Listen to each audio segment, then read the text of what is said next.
The National Alliance for Christian Leadership is an alliance of Christian organisations right across the church spectrum. In other words, we're bringing Christian leaders together. It's basically an educational and political alliance.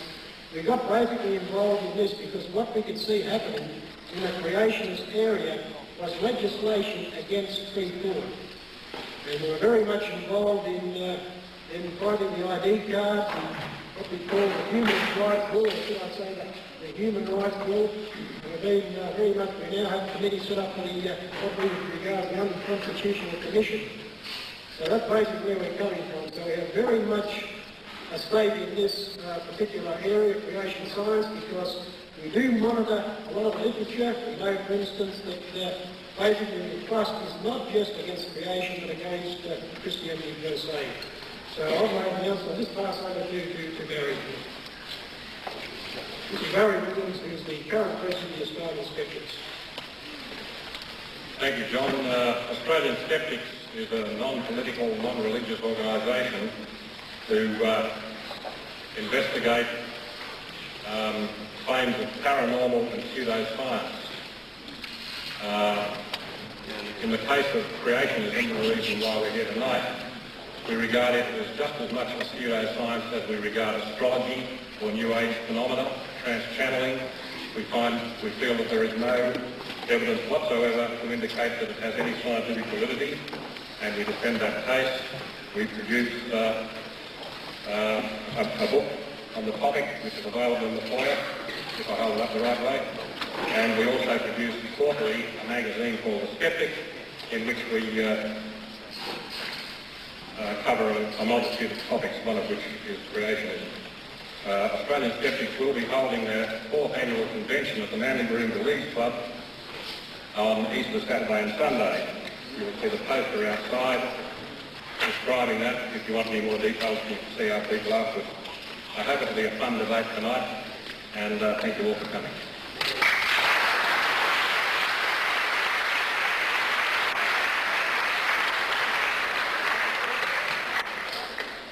We have two distinguished speakers, and very briefly, your first speaker is Duane Gish. Now, Dr. Gish received his bachelor's degree in chemistry from the University of California in 1949. He has a doctorate in biochemistry in 1953 from the same university that was Berkeley. That's got two different campuses. Anyway, he spent 18 years in biochemical research, several institutions, including, I'm reading this together, including Cornell University Medical College, the Virus Laboratory of the University of California, Berkeley, the Upjohn Company, I think he has an American accent, a pharmaceutical firm in Kalamazoo, Michigan. During that time, he worked with 2 Nobel Prize winners. He's the co-author of over 30 technical papers. He has authored several books and numerous papers on the subject which we're about to hear, creation and evolution. He's lectured and debated on this subject at major university campuses, it doesn't say why, throughout the United States and over 25 foreign countries. He's a fellow of the American Institute of Chemists and is a member of the American Chemical Society. I don't know what that is either. And the American Association for the Advancement of Science. He is listed in the American Men of Science and Who's Who of the West. The second speaker is Mr. Plimer, BSc Honours, PhD. It's a bit shorter. He's worked at 4 different universities. He will speak secondly. And he's worked also on the mining industry. He's currently Professor and Head of the Department of Geology, University of Newcastle. So I think he speaks with Darren. Anyway, the question is, which is the pseudoscience, creation or evolution? And they're both theories according to the question. So each speaker will speak for 50 minutes on that, and then we'll have a break. So it's an hour and 40 minutes. An hour and 40 minutes. There'll be no break in between the speakers, so please, once Dr. Gish has finished speaking, we'll go straight on with Dr. Plimer. So if you'll get a chance to break when Dr. Plimer's finished, sorry. After the break, there'll be a response by each member, and he will speak for 15 minutes each. and then there'll be a brief summary page of them for another 5 minutes, after which we'll get a chance to ask some questions. And we don't want any questions which are statements. We want nice brief questions, because you'll be cut off if you try to make statements that, you believe in God or something. We won't have it. Must be a genuine which question.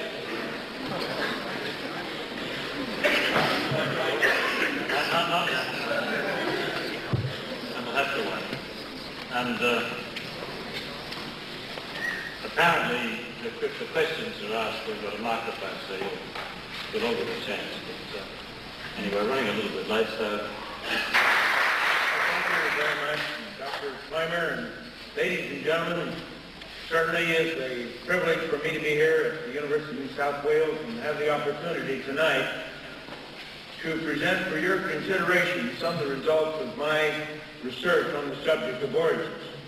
Now, of course, we recognize that this is a controversial subject, but really we've come here tonight to generate light and not heat.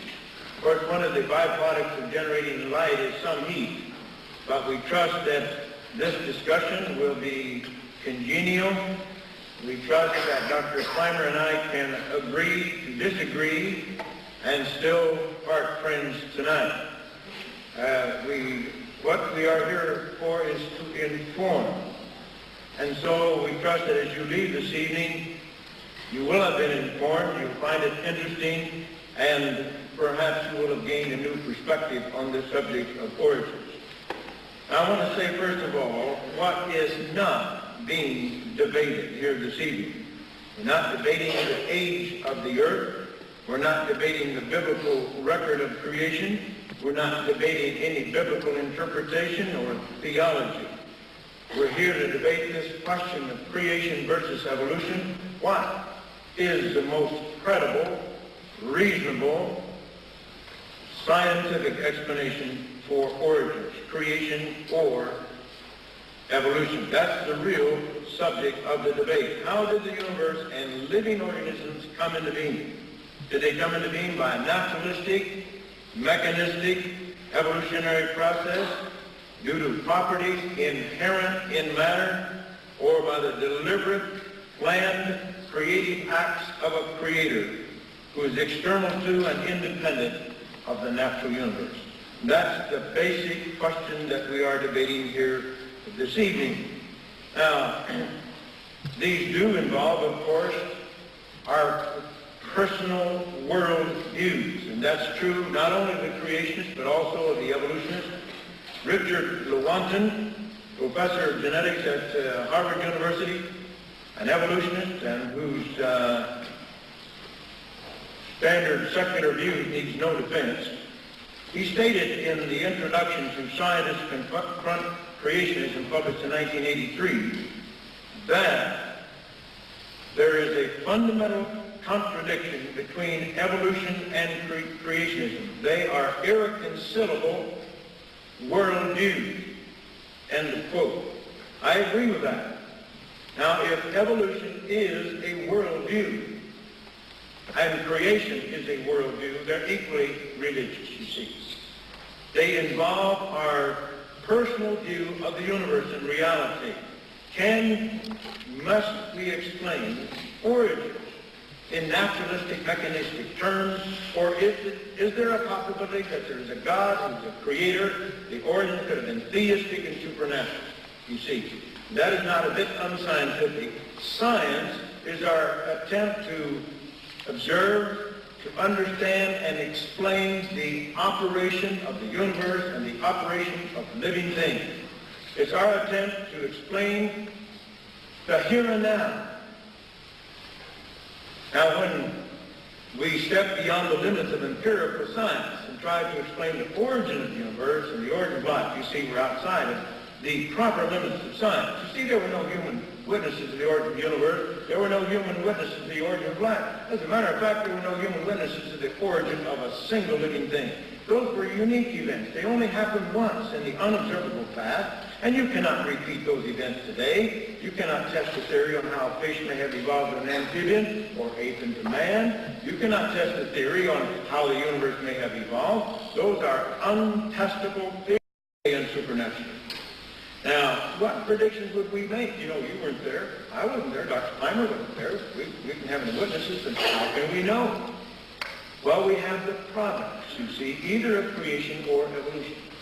And there's certainly going to be a difference between these products if we were created or if we evolved. Furthermore, the evolutionist says that evolution has occurred by natural processes still occurring today. Therefore, there must not be any contradiction between the laws of science, natural processes, and the theory of evolution. So let's look at some of these natural processes. Let's look at the science of thermodynamics. Now, if we all come from hydrogen gas, then I think you would agree that matter must have an inherent tendency, an intrinsic ability to transform itself from disorder to order, from simple to complex. And scientists should have constructed a natural law which describes such a natural tendency of matter. On the other hand, if creation is true, we would not predict that matter would have this intrinsic ability to promote itself to higher and higher levels of organization.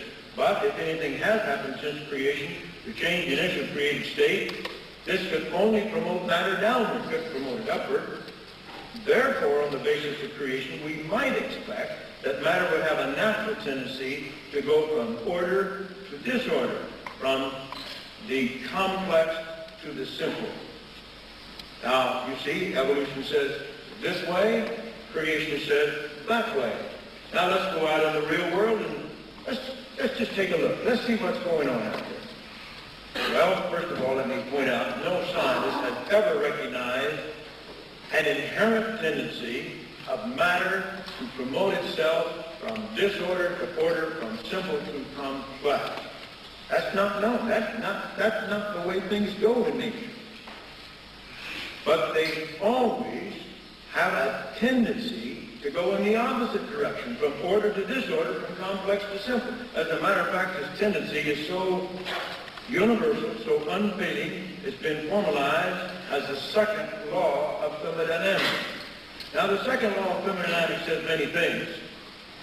One thing it does say is that there is this natural tendency of all systems, whether we're talking about clusters of galaxies or stars, our bodies, our houses, machines, whatever, there all is this natural tendency to go downward, to deteriorate, and to decay. And it's a natural law. Everything obeys that law. Open and closed systems, it doesn't make a difference. There's always the tendency to go in that direction. Now, I'm going to allow Isaac Asimov to state this for us. I had a debate with Isaac Asimov in the pages of Science Digest, October 1981.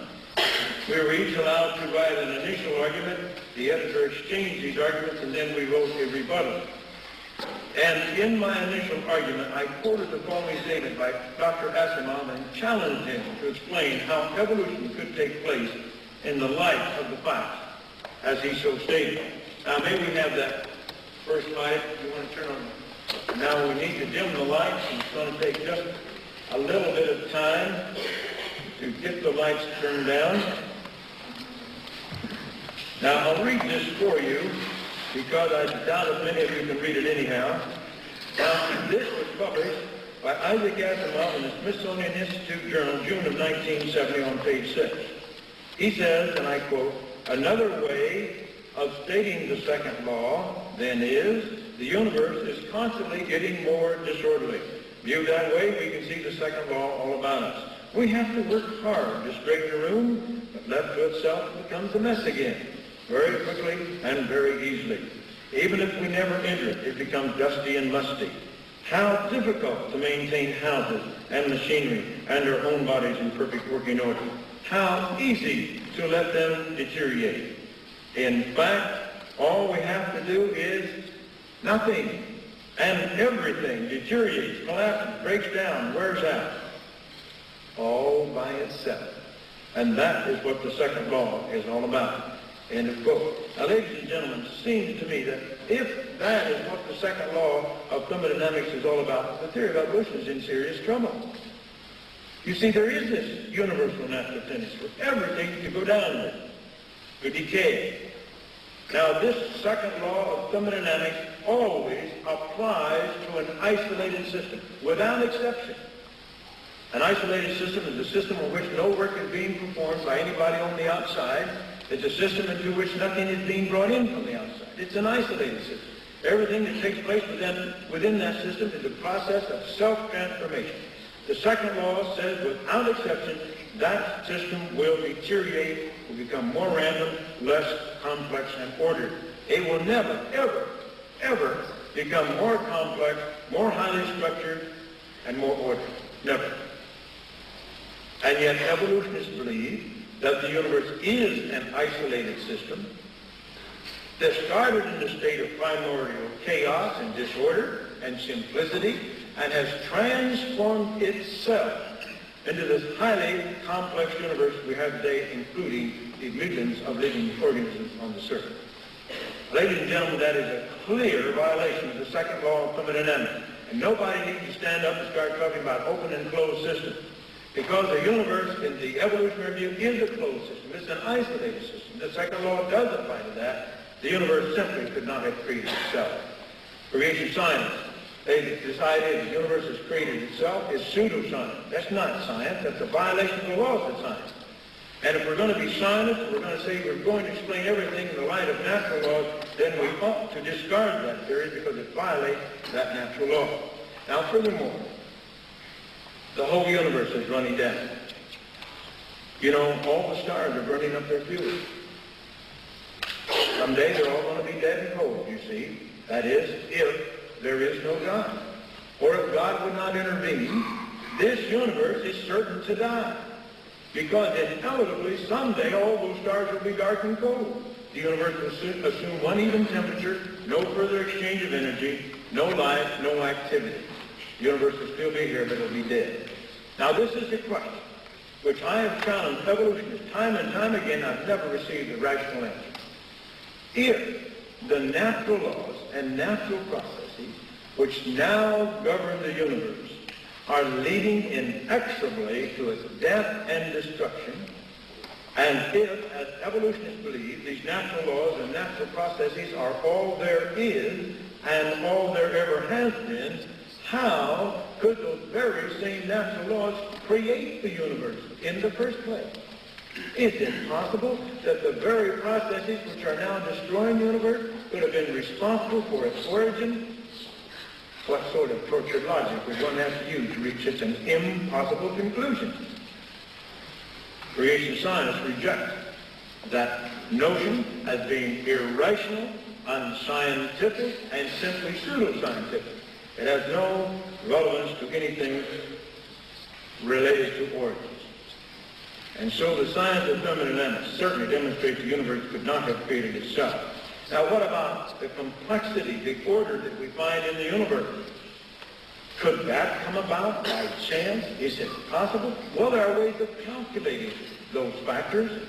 Let's take a look here now at the next slide.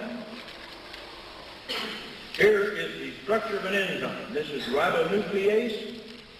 It has 124 amino acids in it. The protein, of course, all enzymes are proteins. Enzymes, of course, are those catalysts which make chemical reactions go very rapidly, which ordinarily go slowly. And life could never exist without enzymes. The most primitive form of life imaginable would have to have hundreds of different kinds of enzymes, hundreds of DNA and RNA molecules, which are even more complex, and many other complex molecules. Now, we see in this enzyme 124 amino acids. That's a rather small protein. The average protein has 400 amino acids. Some have over 2,000 amino acids. But in this protein, we see lysine is number 1, glutamic acid is number 2, then threonine, alanine, lysine, phenylalanine, glutamic acid, arginine, glutamine, histamine, and so forth. 124 amino acids arranged in precise order. Now, you can do some juggling around, but not much. It's fairly precise. Now, when you have those 20 amino acids arranged in that order, you have this enzyme.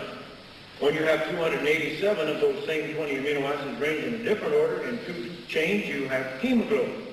Or rearrange them in a different order, 188 of them, and you have human growth hormone. One's a hormone, one binds oxygen, one's an enzyme. But they perform biological function with tremendous preciseness and ability. How can we account for that precise order? The evolution says, just by chance. It just happened. That's all. You see, there is no selection. Amino acid doesn't select one over the other. Believe me, I worked with those for many, many years in the laboratory, synthesizing proteins, and it is hard work. It just does not happen naturally.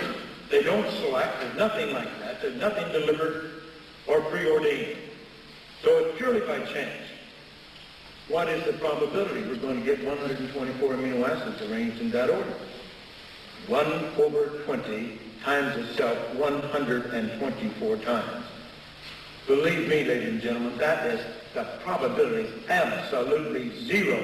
If you could try that 1 trillion times every second for 20 billion years, every second for 20 billion years, there would be the remotest probability you'd end up with that structure there. Now, let me take something more simple. If I'd ask 17 people to line up here in front of the auditorium in a certain order and then reshuffle in a different order and then keep doing that over and over again, lining up, time and time again, but never lining up twice in the same order. How many times could 17 people line up? You wouldn't believe it. More than 355 trillion different times. 355 million different ways. You don't believe it. All right, you get 16 of your friends together after the meeting and you try. Well, this universe will be gone before you ever finish trying. Believe me, that's only 17. We have 124 here. And what if it did happen? What would you have? One single molecule of one single protein. But you've got to have billions of tons each of hundreds of different kinds of protein molecules. You've got to have billions of tons each of hundreds of DNA and RNA molecules, and many more. And ladies and gentlemen, that wouldn't produce a living cell anyhow. Remember the second law of thermodynamics? Would these molecules spontaneously organize themselves into more complex systems? Why, of course not. If you have a complex system, they will deteriorate and break down and decay, you see. But we've got to have a very complex system. We've got to have a membrane, very complex.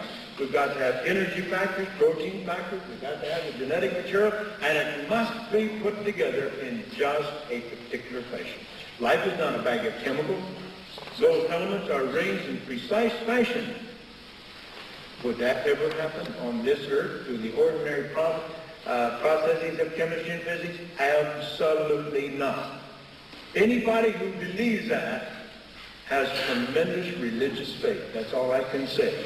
And it is irrational faith and it's a pseudo-scientific faith. Here's a newspaper article that appeared in the Daily Express of London, August 14, 1981. Two skeptical scientists put their heads together and reached an amazing conclusion. There must be a God. Who were these two scientists? Sir Fred Hoyle, the British astronomer, one of the world's leading astronomers, and his friend and colleague, Professor Chandra Wickramasinghe, professor and chairman of the Department of Applied Mathematics and Astronomy, University College in Cardiff, Wales, also a very well-known astronomer. These two scientists became interested in the problem of origin of life a few years ago. They were both atheists at that time, so they had absolutely no inclination to lean toward the creationist point of view.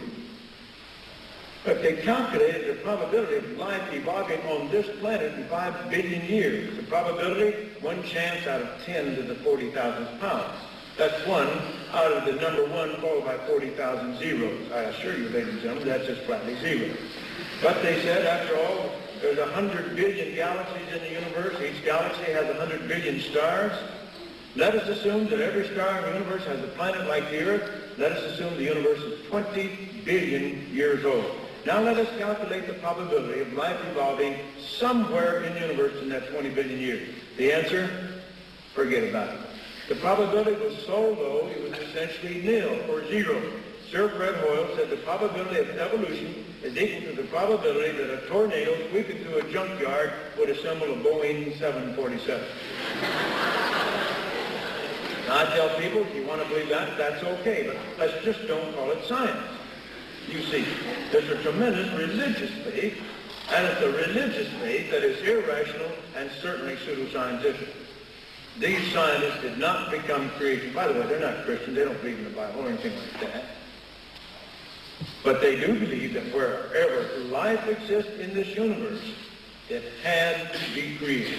Did they become creationists because of their religion? Obviously not. They became creationists in spite of their religion, because they were both atheists when they began these studies. Professor Rick Ramasinghe said he didn't feel very comfortable with this notion, but he could find no logical way out of it. Now, these scientists were open-minded. They were willing to accept the decision dictated by the scientific data, and they agreed with what we had been saying all along. Now, let's take a look at the record of the past, the fossil record. Now, if evolution is true, of course, we should have thousands, tens of thousands, undoubted transition forms in our museum. There should be no quarrel about it. There should be no dispute. I wouldn't be here tonight. We would have the absolute proof of evolution into tens of thousands of undoubted intermediate forms or partway forms. We have 250,000 fossil species in our museum, represented by tens of millions of fossils. No one can plead the poverty of the fossil record. We have an immeasurably rich fossil record. If evolution is true, tens of thousands of those creatures should be of intermediate form. On the other hand, if creation is true, we would expect and predict that fossils of each basic type of plant and animal, which we could call a created kind or basic morphological design, they would appear fully formed right at the start. An onion would be an onion, a rose would be a rose, tigers would be tigers, fish would be fish, people would be people. If creation is true. Now we see the predictions are very different. Well, let's take a look at that fossil record. May I first of all cite a British zoologist, Dr. Mark Ridley, a most decided evolutionist, in New Scientist, volume 90, 25th of June 1981, on page 830. There's an article by Mark Ridley. Now he wants to downgrade the fossil record. He wants to downplay the fossil record because he knows it's in terrible shape as far as evolution is concerned. As a matter of fact, this is what he says. No real evolutionist, whether gradualist or punctuationist, uses the fossil record as evidence in favor of the theory of evolution as opposed to special creation. End of quote. So he says no real evolutionists even try to use the fossil record to defend evolution. Now, I don't know whether Dr. Plimer is going to do that tonight, but I've heard many evolutionists try to do that. According to Dr. Ridley, they're not a real evolutionist if they do such a thing, you see. Why does he say that? What better proof of evolution could you have than a fossil record if evolution is true? Now, others have attacked the fossil record. Dr. Colin Patterson, senior paleontologist at the British Museum of Natural History, he's an evolutionist, not a creationist, but he's made some rather astounding statements in the last few years. This was taken from an interview on BBC Radio, published in The Listener, 8th of October 1981, on page 390. That's the publication of the British Broadcasting Corporation. Now, in this article, he is quoted as saying that all we have of these evolutionary phylogenetic trees are the tips of the branches. All the rest is just storytelling of one kind or another. Now, I imagine we're going to hear some storytelling tonight. But Dr. Patterson said it is nothing but storytelling. We just have the tips of the branches. We have the terminal forms. He also says this, that the history of life is still fiction rather than fact, and the Darwinian penchant for explaining evolution in terms of adaptation and selection is largely empty rhetoric. End of quote. Then he goes on to say, just as pre-Darwinian biology was carried out by people whose faith was in the Creator and His plan, post-Darwinian biology is being carried out by people whose faith is in almost the deity of Darwin.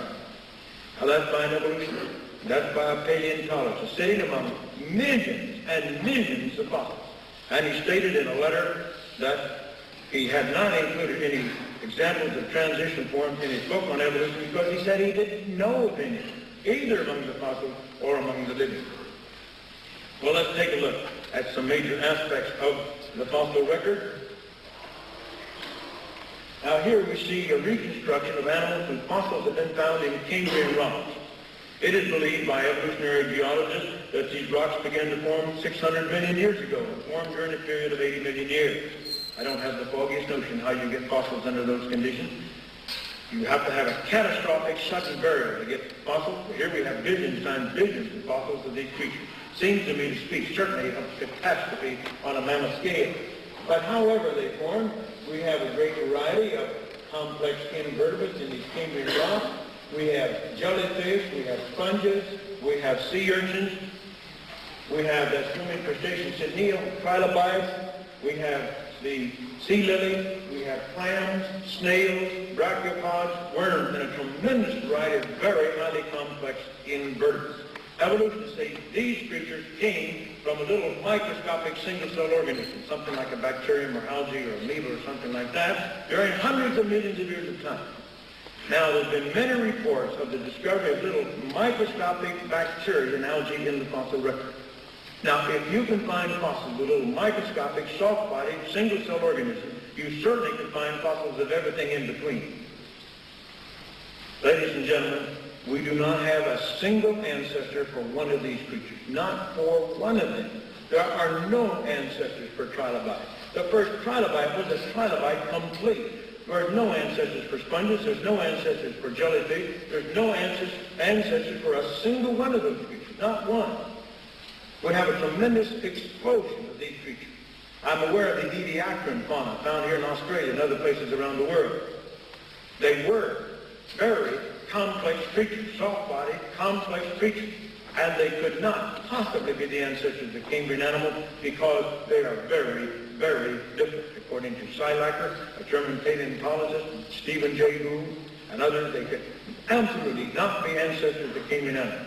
Ladies and gentlemen, as far as I'm concerned, that settles the question. Evolution has not occurred. As far as has not occurred. As far as the scientific evidence is concerned, as far as the hard facts of science are concerned, every one of these creatures has appeared fully formed.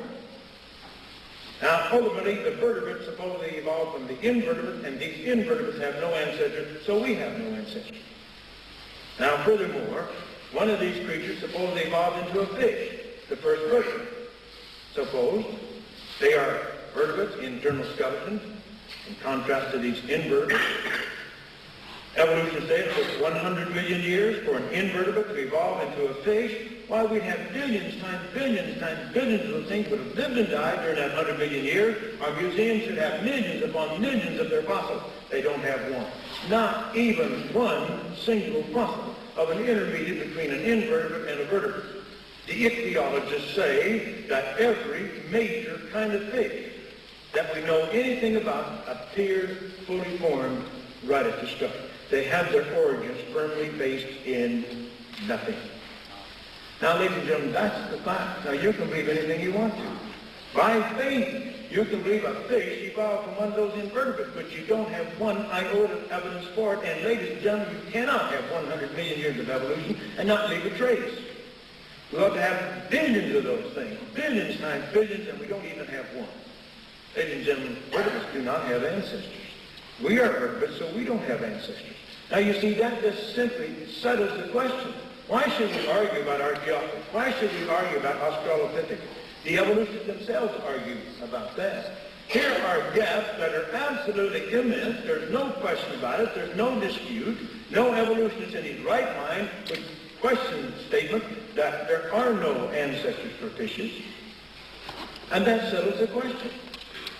But we could deal with much more of the fossil record. The fact is, I want to prove my point using the evolutionary literature itself. I have an illustration here taken from this book, Confronting Creationism, Defending Darwin, published right here in New South Wales. That book quotes or cites Michael Archer and Clayton, one of their books, as evidence for transition forms among the elephants. And here is the illustration. And they say that this is fossil record of the elephant. Solid vertical lines represent fossil record. Dashed lines, the dashed lines represent phylogenetic interpretations about probable origins of the species. Please notice, ladies and gentlemen, that here are the solid lines, right here. Those are the solid lines. Those are where we have actual fossil remains. What do we have? Parallel existence of these creatures. Notice the transitional form. What do they have? Dotted lines. At every point they have dotted lines. What does that mean? No transitional form. No fossils.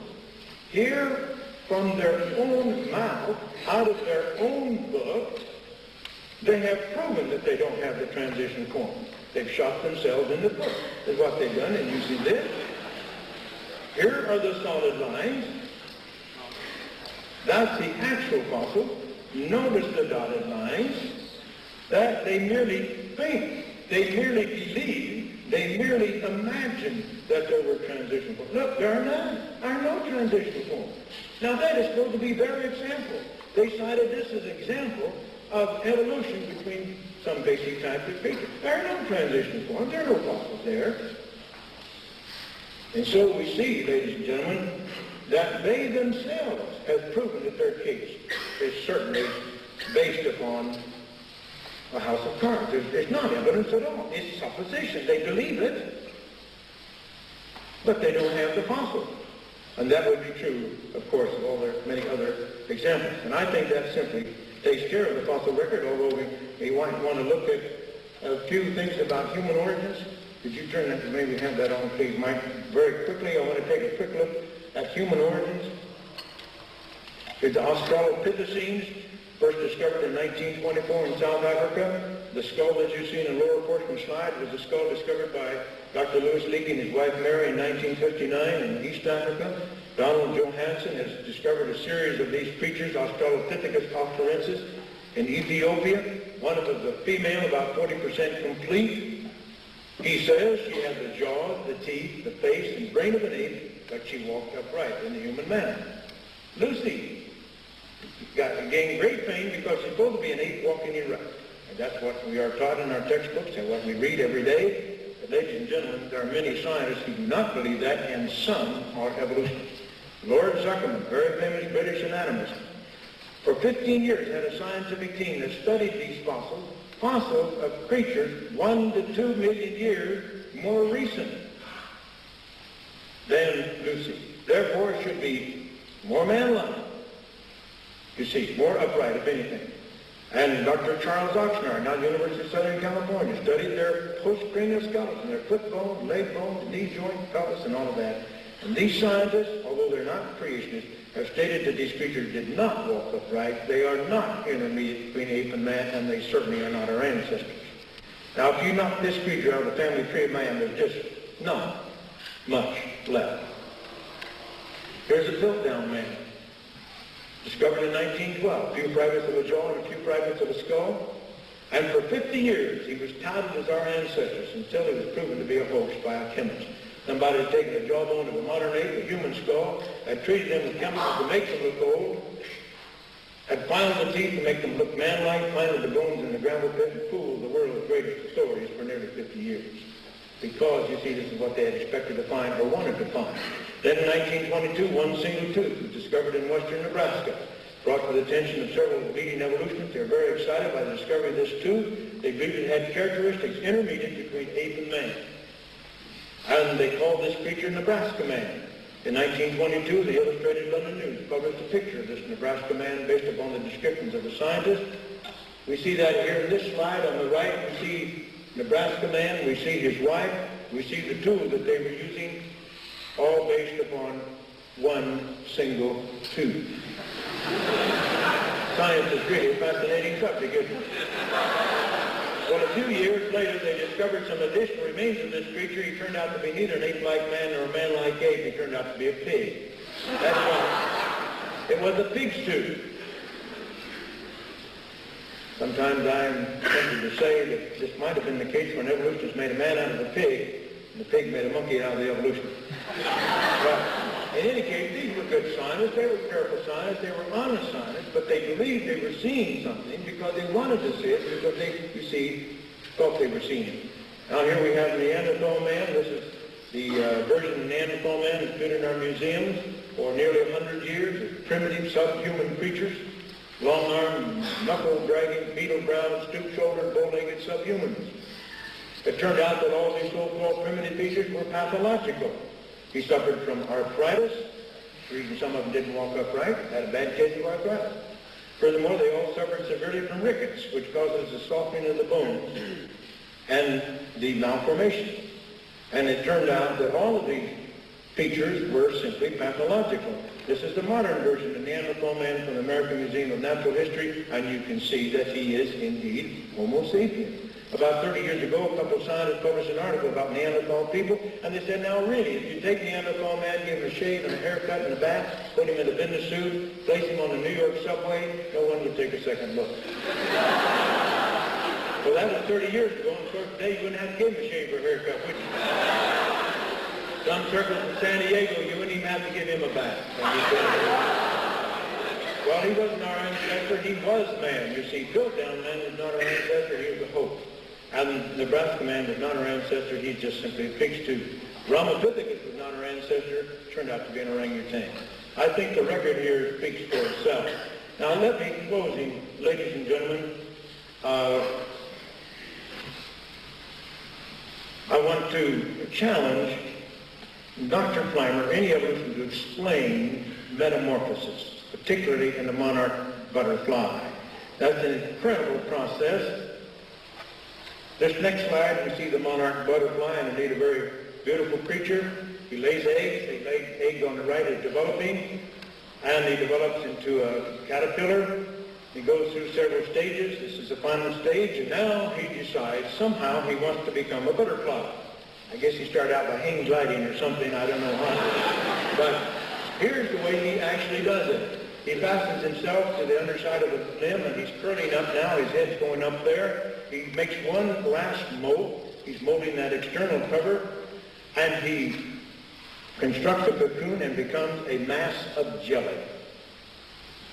Then he programs that mass of jelly to become a butterfly. And we see the butterfly developing, and then finally he emerges from the cocoon, a beautiful butterfly. Now, my challenge to evolutionists is to explain how this process could have developed through a process of natural selection, step by step, through genetic mistakes.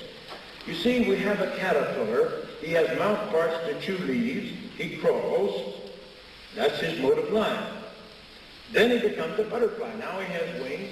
He has a proboscis when he sucks nectar and so forth and so on. How could a caterpillar, step by step, evolve into a butterfly? Would he start shedding some of those legs and sprouting wings or something like that? Well, of course he couldn't survive into a butterfly. Would he start shedding some of those legs and sprouting wings or something like that? Well, of course he couldn't survive under such circumstances. Furthermore, how could evolution program a mass of jelly to produce a butterfly? It's impossible to imagine how such a process could take place. It's silly to even think about it. You see, everything is programmed in that egg. The moment that egg is conceived, the program to produce that caterpillar, and then to convert that caterpillar into a mass of jelly, and to program that mass of jelly to become a butterfly is all right there from the start. Now, I would like Dr. Plimer, I would like anybody, any evolutionist, to explain how that could have taken place. Now, remember, ladies and gentlemen, it takes place through a series of genetic mistakes. Because these mutations, which supposedly convert a little single-cell organism into you and I, in the course of its development and reproduction, began to make mistakes. We call them mutations. Now, the evolutionists admit almost all of those mutations are bad and produce all kinds of horrible things. We have hundreds and hundreds of genetic diseases produced by these mutations. And as a matter of fact, I do not know, I've never been convinced there's ever been one single good mutation. But let us suppose that almost all are bad, but once in a while one is good. Then you have to have this struggle for existence. And the good mutant replaces the original. Remember, the original was already highly adapted. He was highly prepared, or he never would have arisen, you see. And so there's not much of an advantage, just a slight advantage. You have to have all this struggle for existence and so forth, and you have to have millions and millions of these DNA accidental mistakes can convert man into, you convert a single-cell organism into man. Never happened in 5 billion years. It wouldn't happen in 500 billion years, and certainly it's not going to convert a caterpillar into a butterfly. It's not going to tell a massive jelly how to program itself into a butterfly. If anybody knows that, I'd be very happy to hear it. Well, ladies and gentlemen, let me just conclude by saying this. All I'm asking you to do is weigh all of the evidence on each side, and then decide for yourself which model of origins, creation or evolution, do the data fit best. In my scientific studies, I've become convinced the best statement we can say about our origins today is still, in the beginning, God created the heavens and the earth. I thank you very, very much.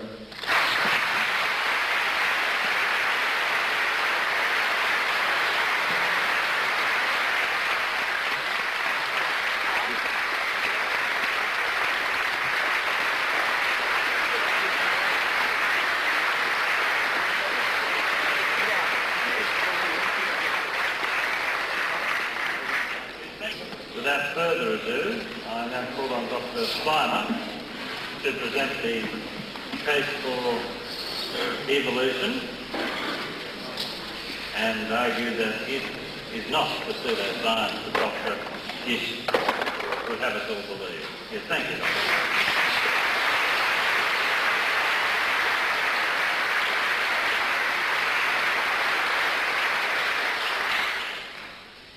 Creation science is a contradiction in terms.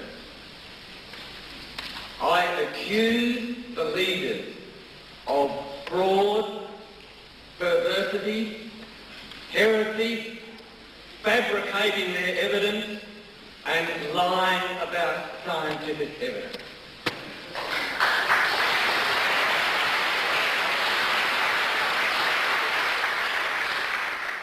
We had this book as an example. What we were not told was that Michael Denton at this university last year said and admitted he was wrong. That was published. He also said that he was unaware of the fossil record when he wrote it.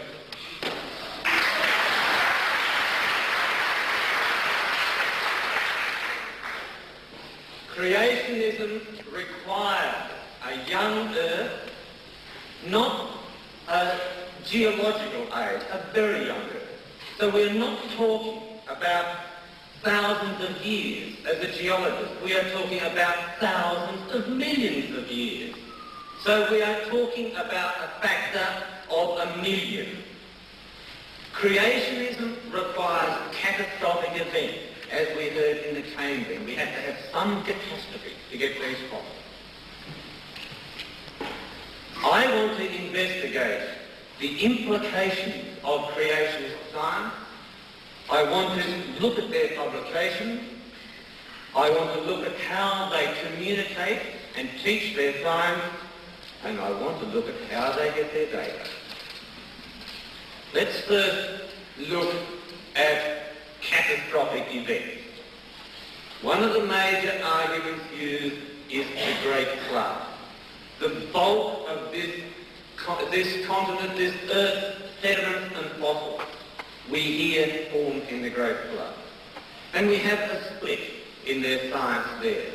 One arm says we had continental drifting and the other arm says we haven't. So to be fair, we look at both possibilities. Continental drifting is where we show that the continents have pulled apart and have moved and have collided.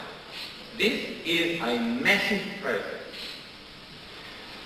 If we had continental drifting immediately after the Great Flood, then our continents would have been moving at 4 kilometres a year. Now, has any mariner recorded continents moving at 4 kilometres a year? Yet our creationists want this to have happened every year for the last 4,000 years.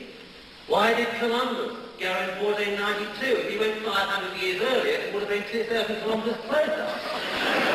That is the level of their science that they expect us to believe.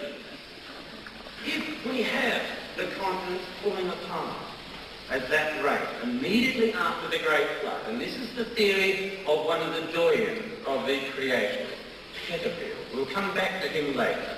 This is his magnificent theory. Then we would have had uplift of mountain ranges of more than a metre per year every year for the last 4,000 years. Was that ever recorded in the Atlas Mountains?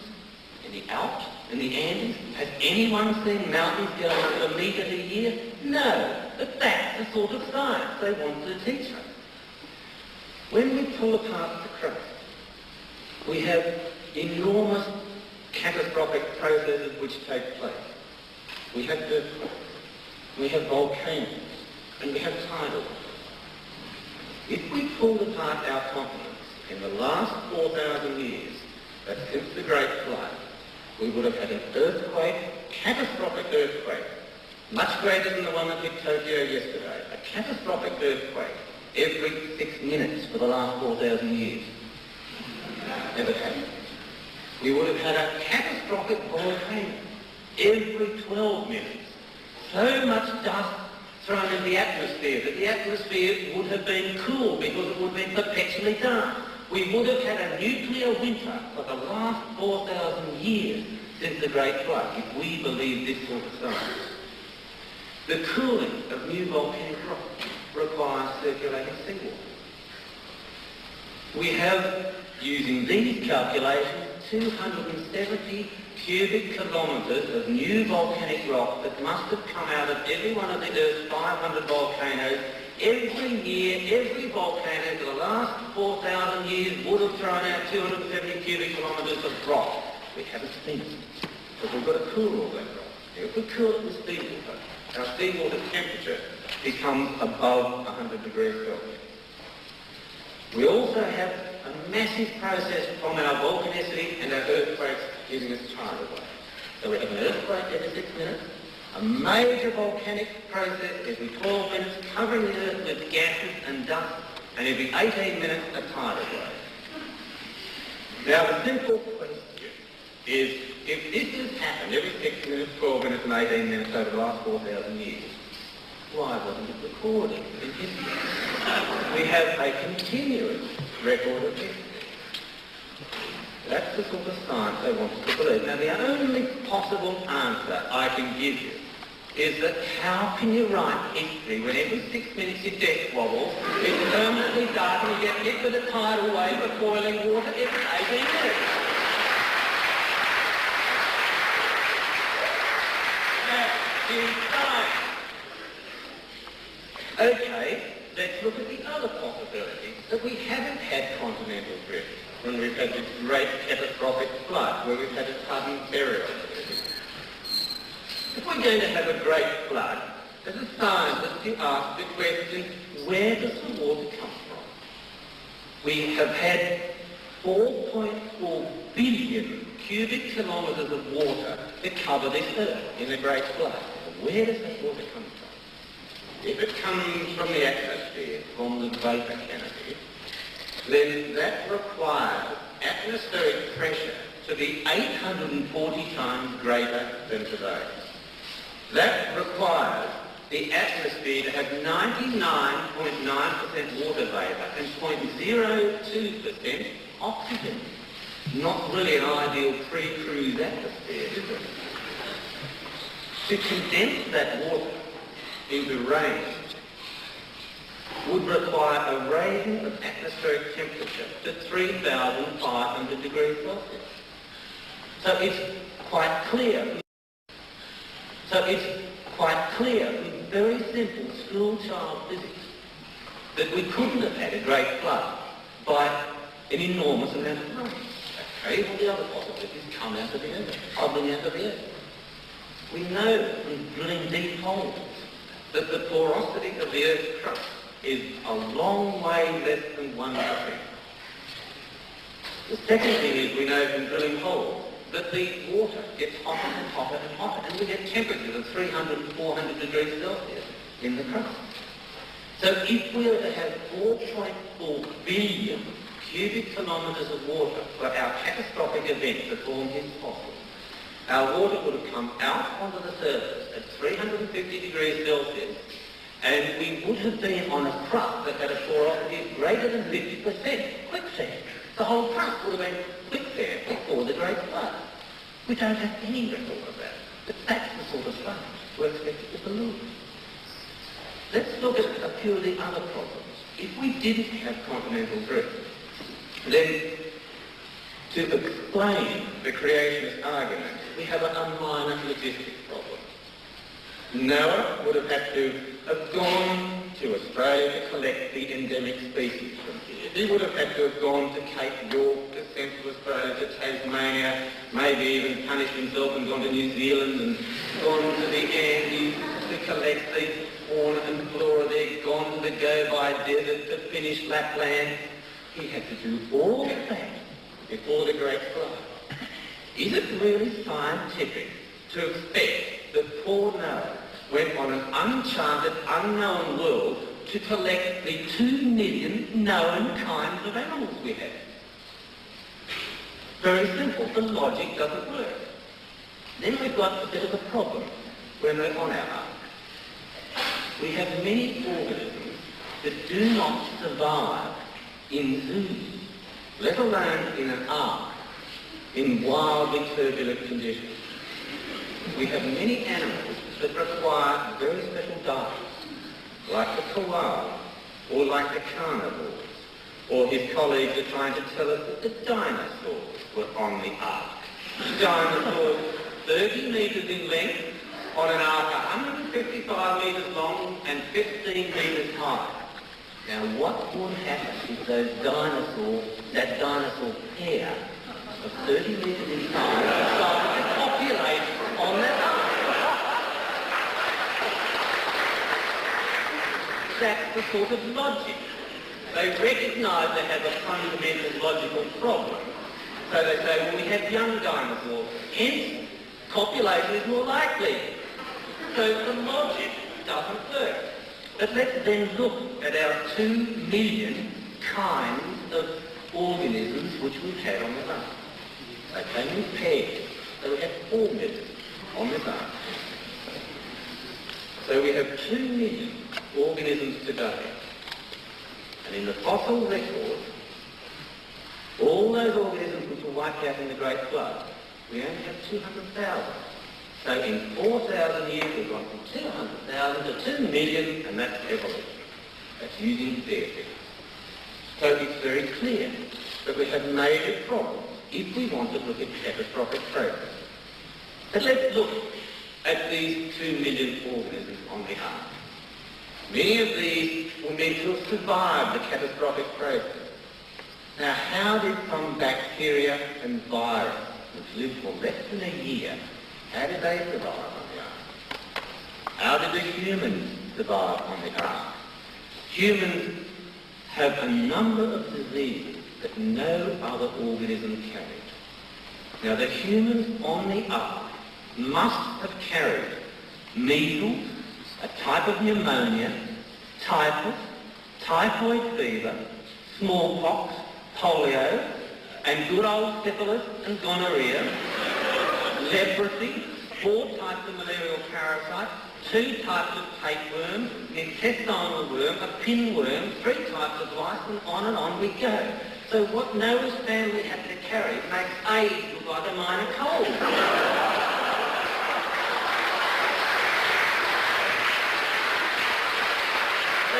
The scientists they want us to believe. Then we have another life problem. Noah's very ill family, on a very small ark, had to carry food and feed 4 million organisms every day. Now, if you want to believe that, then you are talking religion. If you want to believe it is work, then let's continue with our science. We have a problem when the ark reaches Mount Ararat and settles down quietly. Out of this ark comes stumbling a population which is emaciated, disease-ridden, blinking into the light after the flood-ridden world. And what have they got to eat? What did the carnivores eat? They couldn't have eaten the herbivores because we've got them today. And what did the herbivores eat? There was no vegetation. It was either all fossilised or covered in mud. So what did the herbivores eat? Did they eat mud? That's the sort of science that we're meant to believe from this catastrophic event. Then we have a few other little problems, and we become very parochial here and look at some of the Australian mammals. My favourite little friend is the blind marsupial mole. Now, our poor blind marsupial mole comes out of the ark, nothing to eat, can't see, doesn't know where to go, but it just happens to come back to Australia where his fossil ancestors live. That's their science. Now, what is even more surprising about my dear little fluffy friend is he got here across a mythical land bridge and managed to get through Malaysia before the Malaysian tiger got there. So how did he do it? Did he look at signposts? This is the sort of problem we are confronted with. We have a few other little problems. Our New World primates. How did our New World primates in South America find their way back from Turkey to exactly the place where the fossil ancestors were found? How did they do it? How did flightless birds go to isolated oceanic islands? We have flightless birds with a 3-metre wingspan, weighing up to 500 kilos in weight. These flightless birds have managed to go to isolated islands like Madagascar, such as the elephant bird, or Mauritius, the dodo, or New Caledonia for the cargo, or for New Zealand for the moa. How did these birds do it? If they can't fly and they go to these tiny little oceanic islands. But how did they find their way back from the ark to where their fossil ancestors were found? This is the lesson of their science. Some of the other catastrophes which we are fed with concern coal. And this is interesting because coal is always within terrestrial sequences. So I find it hard to understand how this would have formed in a great flood. Let's forget the obvious inanities and continue. Our creationist literature and some of their letters, and we have some marvellous revelations. And one of them is that we find fossilised iron bolts and fossilised gold chains, they're only 8 carats by the way, the fossilised gold chains within coal. We have reports of that from this country. Now that's interesting. First question is, why do we mine coal? Why do we mine for gold? Obviously, no gold. The second question is even more interesting. And a year ago, I challenged someone to give me a gold chain from a coal seam in this country. I offered $20,000. This $20,000 was offered in the coal fields, where every day 25,000 men are underground. I haven't lost a penny yet. Now surely the science is based on observation. But let's look at the implications of this magnificent find of gold chains within Eastern Australian coal. Gold first came to this country in 1788. Coal was discovered in 1791. So we must have had the Great Flood in Eastern Australia between 1788 and 1791. So we shouldn't be celebrating the bicentenary of Australia. We should be celebrating the bicentennial of the Great Flood. That's the sort of logic we are left with. The implications of their science do not stand up to simple schoolboy science. Now let's look at the favourite one, which we get faced with, and that is the speed of light. We have a very well-known creation scientist so well known, he's attached to no institute and has no qualifications and is hidden somewhere down in South Australia, who has written some work suggesting that the speed of light has slowed down enormously since creation. This is based, and I won't go into on a number of erroneous assumptions and just plain things that are wrong, but the aim of the exercise is very clear. That is to make time, geological time, instead of being thousands of years old, to make it, instead of being thousands of millions of years old, to make it thousands of years old. So they're trying to shorten time. And this chronophobia is what I want to discuss now. The chronophobia of our creation. The suggestion by our friend Setterfield is that at the time of creation, the speed of light was 200 billion times faster than now. So when God said, let there be light, that speed of light was 200 billion times faster than now. The suggestion by Setterfield is that light stopped slowing down in 1960. Setterfield also argues that the speed of light started to slow down at the first sin. So that means that from 1960 onwards we've had no sin. Did you notice? That's this time.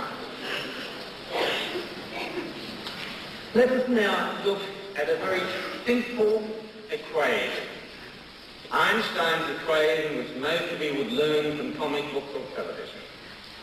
E equals mc squared, where c equals the speed of light. So that means the energy, when we're using c squared, the energy at the time of creation was 40 billion times greater than any similar process today. So if Adam lovingly lit a fire for Eve, the energy given out in that fire is equivalent to a 50 megaton bomb. That is science. Adam and Eve had 3 children. The very act of procreation involves a release of energy. The act of procreation for those 3 children would have released energy equivalent to an explosion of 500 tons of TNT. That's the origin of the expression that the earth moves for you all. That's their science. If we have the speed of light 200 billion times faster than now,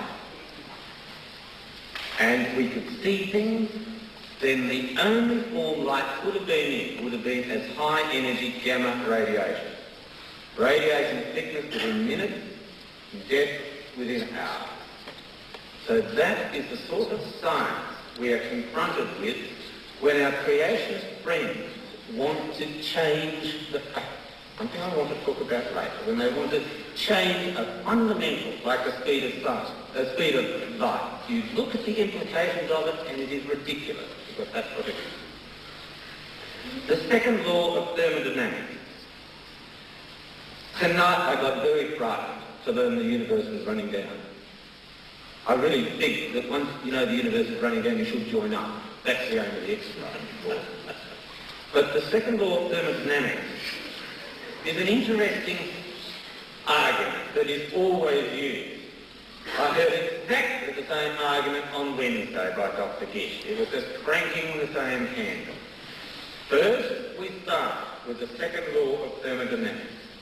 We say it's a closed system, and we go from the simple to the complex, or from the ordered to the disordered. And then, after the handle's been cranked 5 times, it was 4 today, so you're doing well, after it was cranked 4 or 5 times, suddenly the open system slips in. And immediately, we hear nothing about equilibrium, and we hear nothing about the open system.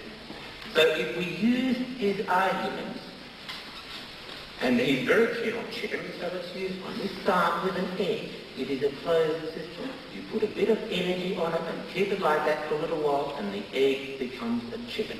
So that's the exact opposite of what he's saying. So the first trick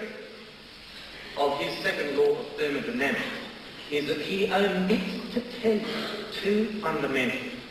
He makes an assumption that the universe is at equilibrium. He also makes the assumption that the universe is a closed system. That would be nice to know if it was or if it was not.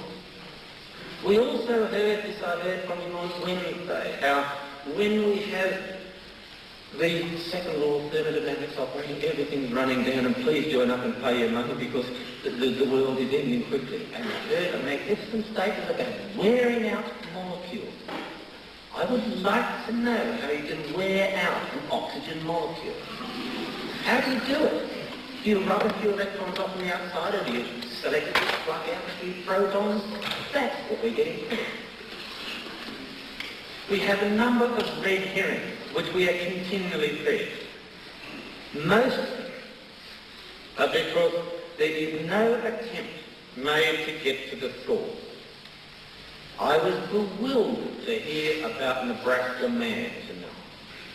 Nebraska Man was first published in the Illustrated London News of December the 17th, which you know is Beethoven's birthday, of 1927, and the reputation of it was by the scientists who found it, and the reputation was in a scientific journal. So it's like the Daily Mirror publishing something and calling it science, and later the scientists refuted it. But that is quoted across. We hear also the evolution from hydrogen to people. Did we hear anything about nuclear fusion? No.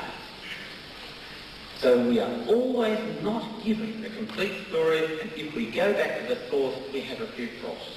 We heard a probability argument, an absolutely improbable situation exists. Well, I've done the same. And we can have a probability argument using the 26 letters of the alphabet and 120 combinations of them. And I'll read you the start of what it says. It says, "The Lord is my shepherd, I shall not want." On we go. If we look at any probability, we can randomly, quite easily, pick a combination of 26 letters of the alphabet, throw them together. You can do it with the Kabul phone book, and you can get a unique situation. You can do it with anything. That is the sort of argument we get fed. What I want to now talk about are some of our scientific publications which come from our creationists. The creationists will not allow refutation by science. They will not allow a process of improving, of correction. I use the same principle.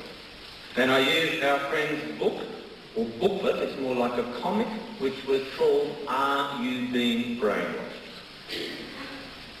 I go to page 8. There is a diagram there that says pre-Cambrian, void of fossils. That is a lie. The pre-Cambrian is not void of fossils. The pre-Cambrian is extremely rich in fossils. It has come to the country where there are many pre-Cambrian fossils going back to 3,300 million years ago. On the same diagram, he says the Earth's crust is void of fossils. That is a lie. Every fossil found on this planet is from the Earth's crust. That is from his book, Are You Being Brainwashed? Page 8. We also see on the same page the Cambrian, a geological time period of some time ago. And I quote, "The billions of fossils found are all of highly complex forms of life." That is a lie. So on one simple diagram we have 3 lies. That is their scientific publication. We turn over to page 9 and we read, "Not a single indisputable multicellular fossil has been found anywhere in the world in a rock supposedly older than Cambrian rocks." That is a lie. But what we get is the repetition of these lies. all the time. You don't find fossils in old rocks, you don't find fossils in old rocks, you don't find fossils in old rocks, and eventually someone believes it. So we've had 2 and a bit pages, and we've got ourselves 4 lies.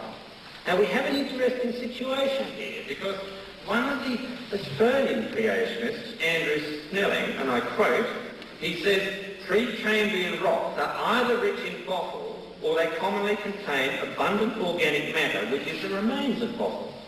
The question is, which creationist is right? There is no choice. Continuing with page 9. Billions of highly complex animals just suddenly appear with no signs of gradual development from lower forms. That is a lie. So we have now had 55 words and 5 lies. 1 lie every 11 words in this publication.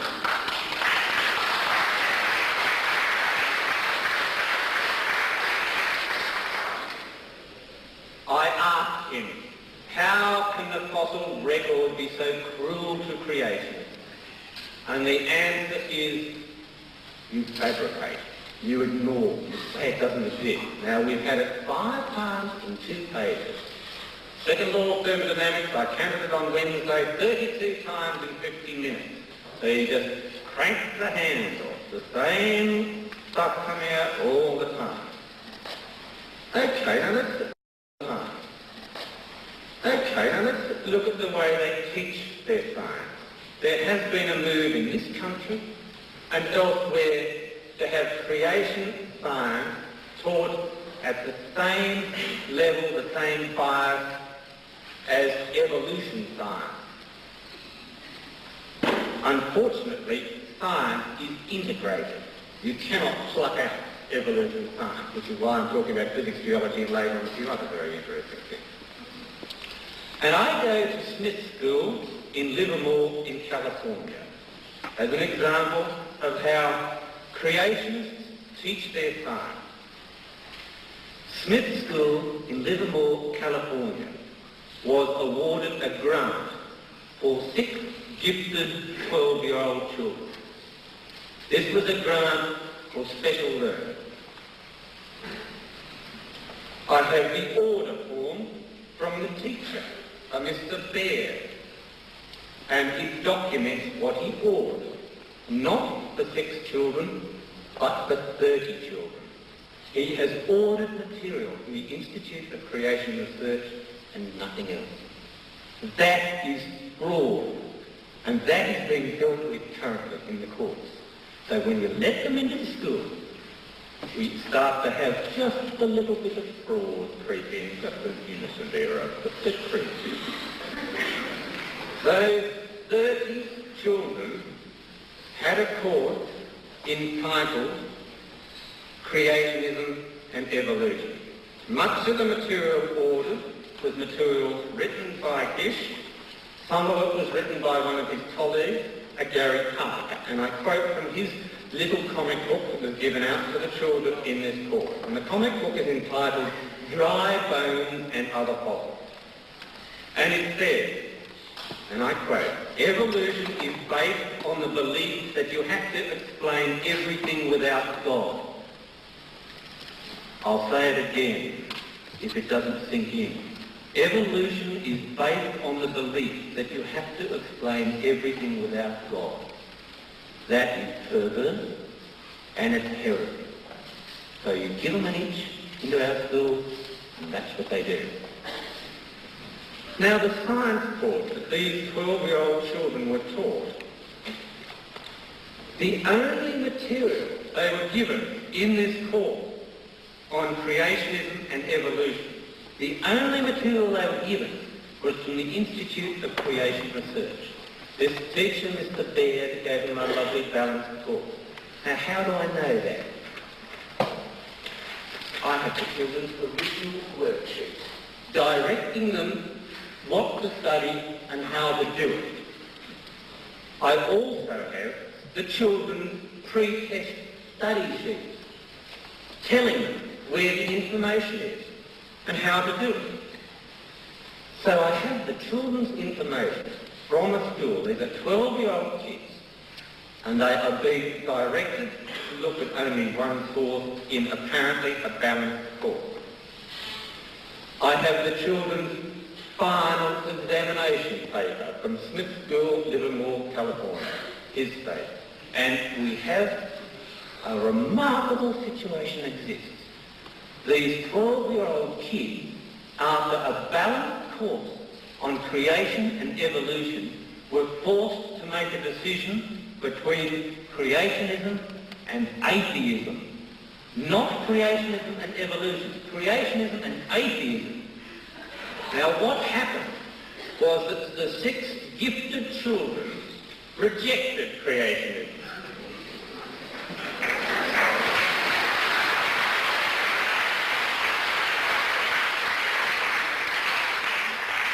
These 6 gifted children were sent back to the library to do it again and to look at the form again. 2 of those children became atheists. 4 of them had to lie to save their skin. How do I know that? Because it's documented. So you let them into the school, and that's what happens. So as soon as they're in the school, we have fraud, perversity, heresy. They don't teach science, and our Christian friends create atheists. That's what happens.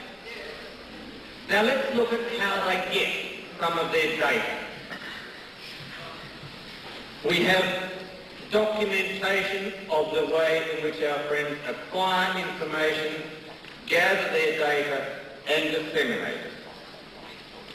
I refer to a July 1982 debate, a PBS debate, between Gish and a Dr. Russell Doolittle, and the well-known scientific information about the genetic similarity of chimpanzee and man was used as an argument to show that there is not an evolution of man from the ape, but that chimpanzee and man had a common progenitor, a common precursor. Quick as a frog, our Dr. Gish came back with an answer and said, yes, the bullfrogs have protein and genetic structures closer to man than chimps. So straight away, we've got an answer. So what do? We go to the source of this information and try to find the answer. So we have a public debate on television. The well-known scientific fact that chimpanzee and man have very close genetical ties is put up, and as a refutation, as an argument against it, we have a statement from a scientist, PhD from the University of California, from a scientist saying that bullfrogs have a genetic structure much closer to man than chimpanzees. In the Institute of Creation Science's own literature, the magazine Origin, 2 scientists, Chardeville and Patterson, accused Gish of publicly lying on television and demanded the data be produced. It was not. There have been continual demands to have this data produced. At a Bible Science conference in Cleveland, Ohio, again, when pressed, our friend gave the answer, and I quote, "I have no responsibility to produce the evidence." So here we have a scientist debating that suddenly has this magnificent fact that bullfrog protein is closer to man than chimpanzee protein. We try to find the source of this information, and our scientist stonewalls. He says, "I am not going to give you the evidence." So what do you do when you have a scientist that makes a statement like this and refuses to give you the evidence? All we are left with is going to the Bible. And I go to Revelation. Revelation 16 and 13. And I read, "And I saw 3 unclean spirits, like frogs, come out of the mouth of the dragon, out of the mouth of the beast, and out of the mouth of the false prophet."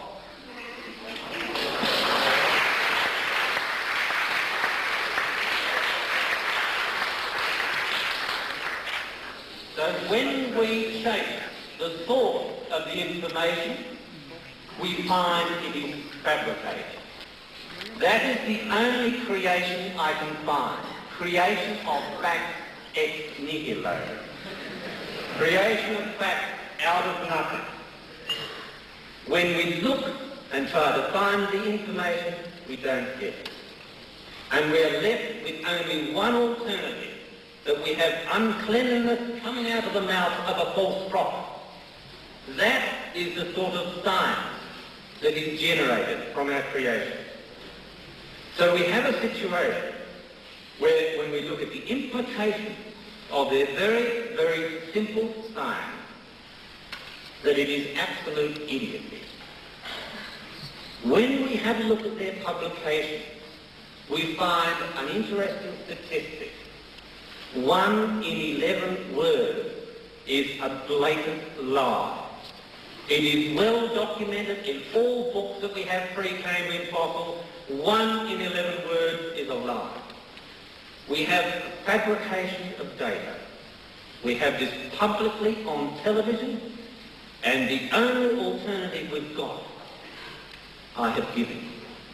So when we hear the handle painting with this pitter-patter about Baron 747s and evolution, you must, if you have a critical brain, go to the source all the time of the information. Now, the second law of thermodynamics is something which we have heard many, many times in these debates. And I want to bring up some information on the second law of thermodynamics.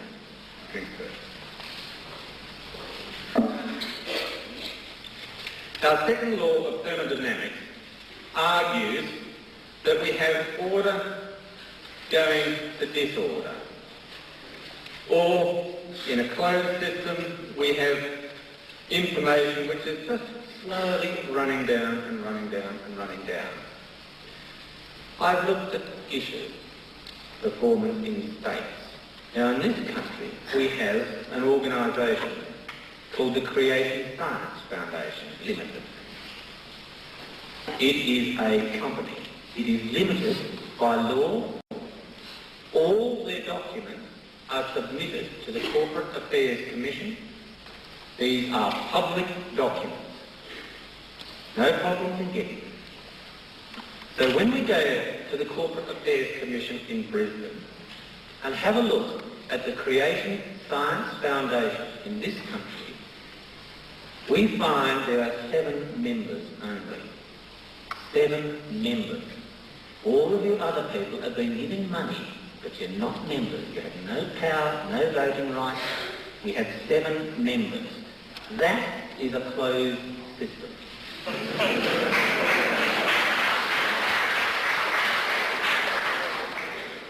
Now let us look at the second part of the second law of thermodynamics.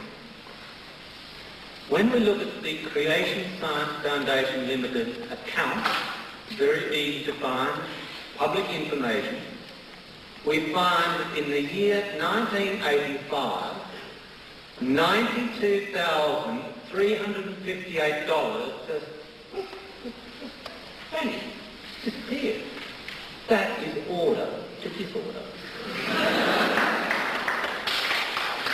So when we look at the Creation Science Foundation in this country, it is a closed shop. 7 people who can control it, have their hand in the till, whatever you want to call it. And there is a not insubstantial amount of money, $92,358, which is unaccounted for. It just disappears. So you can't trust these people with your children. You can't trust them even with your money.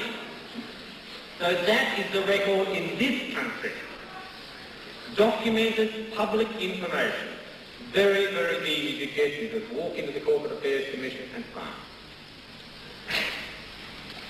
When we allow our creationists to talk science, if we press them for an answer and follow it to the end, we get idiocy. When we look at their publications, we have one lie in every 11 words. When we look at their public performance, they fabricate the data. We have uncleanliness coming out of the mouth of a false prophet.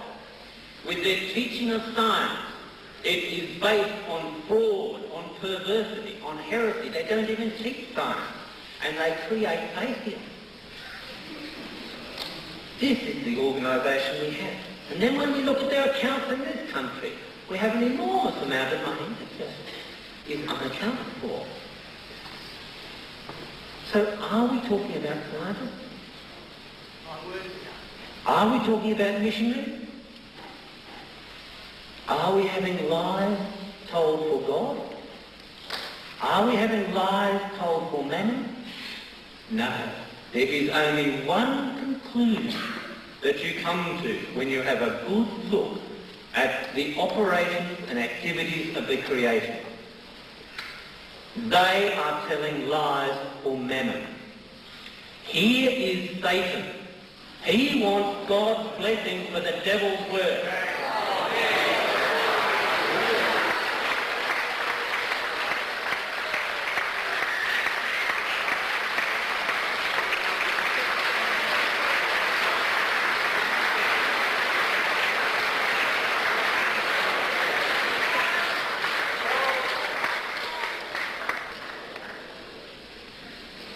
The adjudicator will adjudicate, not the audience. There is now going to take 15 minutes. Again, it will be timed. Then they will go into a 5-minute summation. From that, we will then go into the question time. The questions will be from the audience. We will come to you with a radio mic. You will ask a question. If the adjudicator considers that you are making a statement, you'll be cut off, so be very careful about what you're going to say. We'll take one question to either side, alternatively, and we're going to try and finish just a smidgen after 10 o'clock. So if people wish to stay behind after, they may, but basically we're going to try to aim and finish at that time. The adjudicator, at the end of the questions, will then sum up. Okay, Dr. Gish.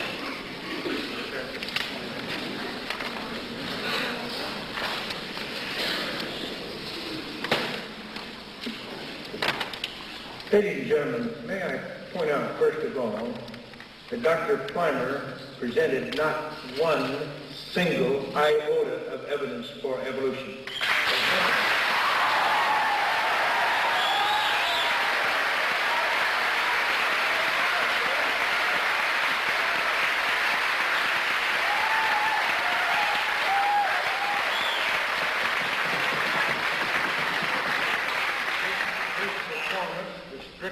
Theatrical. He resorted to mudraking. He was abusive and slanderous. May I say it was the most disgusting performance I've ever witnessed in my life. And I've had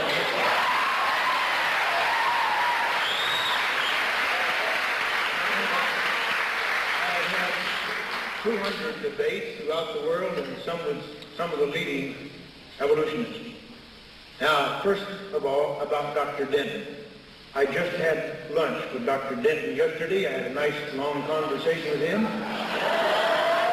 Dr. Denton did not deny or go back on anything that he put in this book.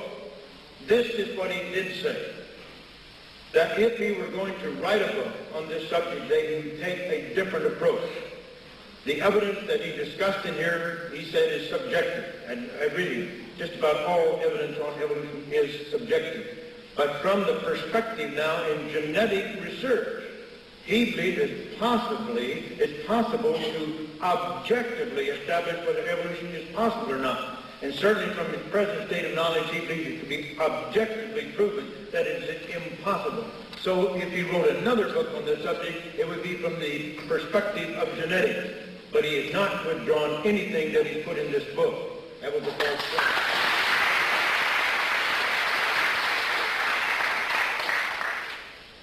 Now, furthermore, Dr. Plimer quoted from my book, or little brainwash booklet written 17 years ago. It's a little book, you might call it a comic-style book. It's not written in comic terms at all, but it's written 17 years ago. At that time, according to Dr. Preston Cloud, one of the world's leading evolution geologists, there were no undoubted pre-Cambrian fossils.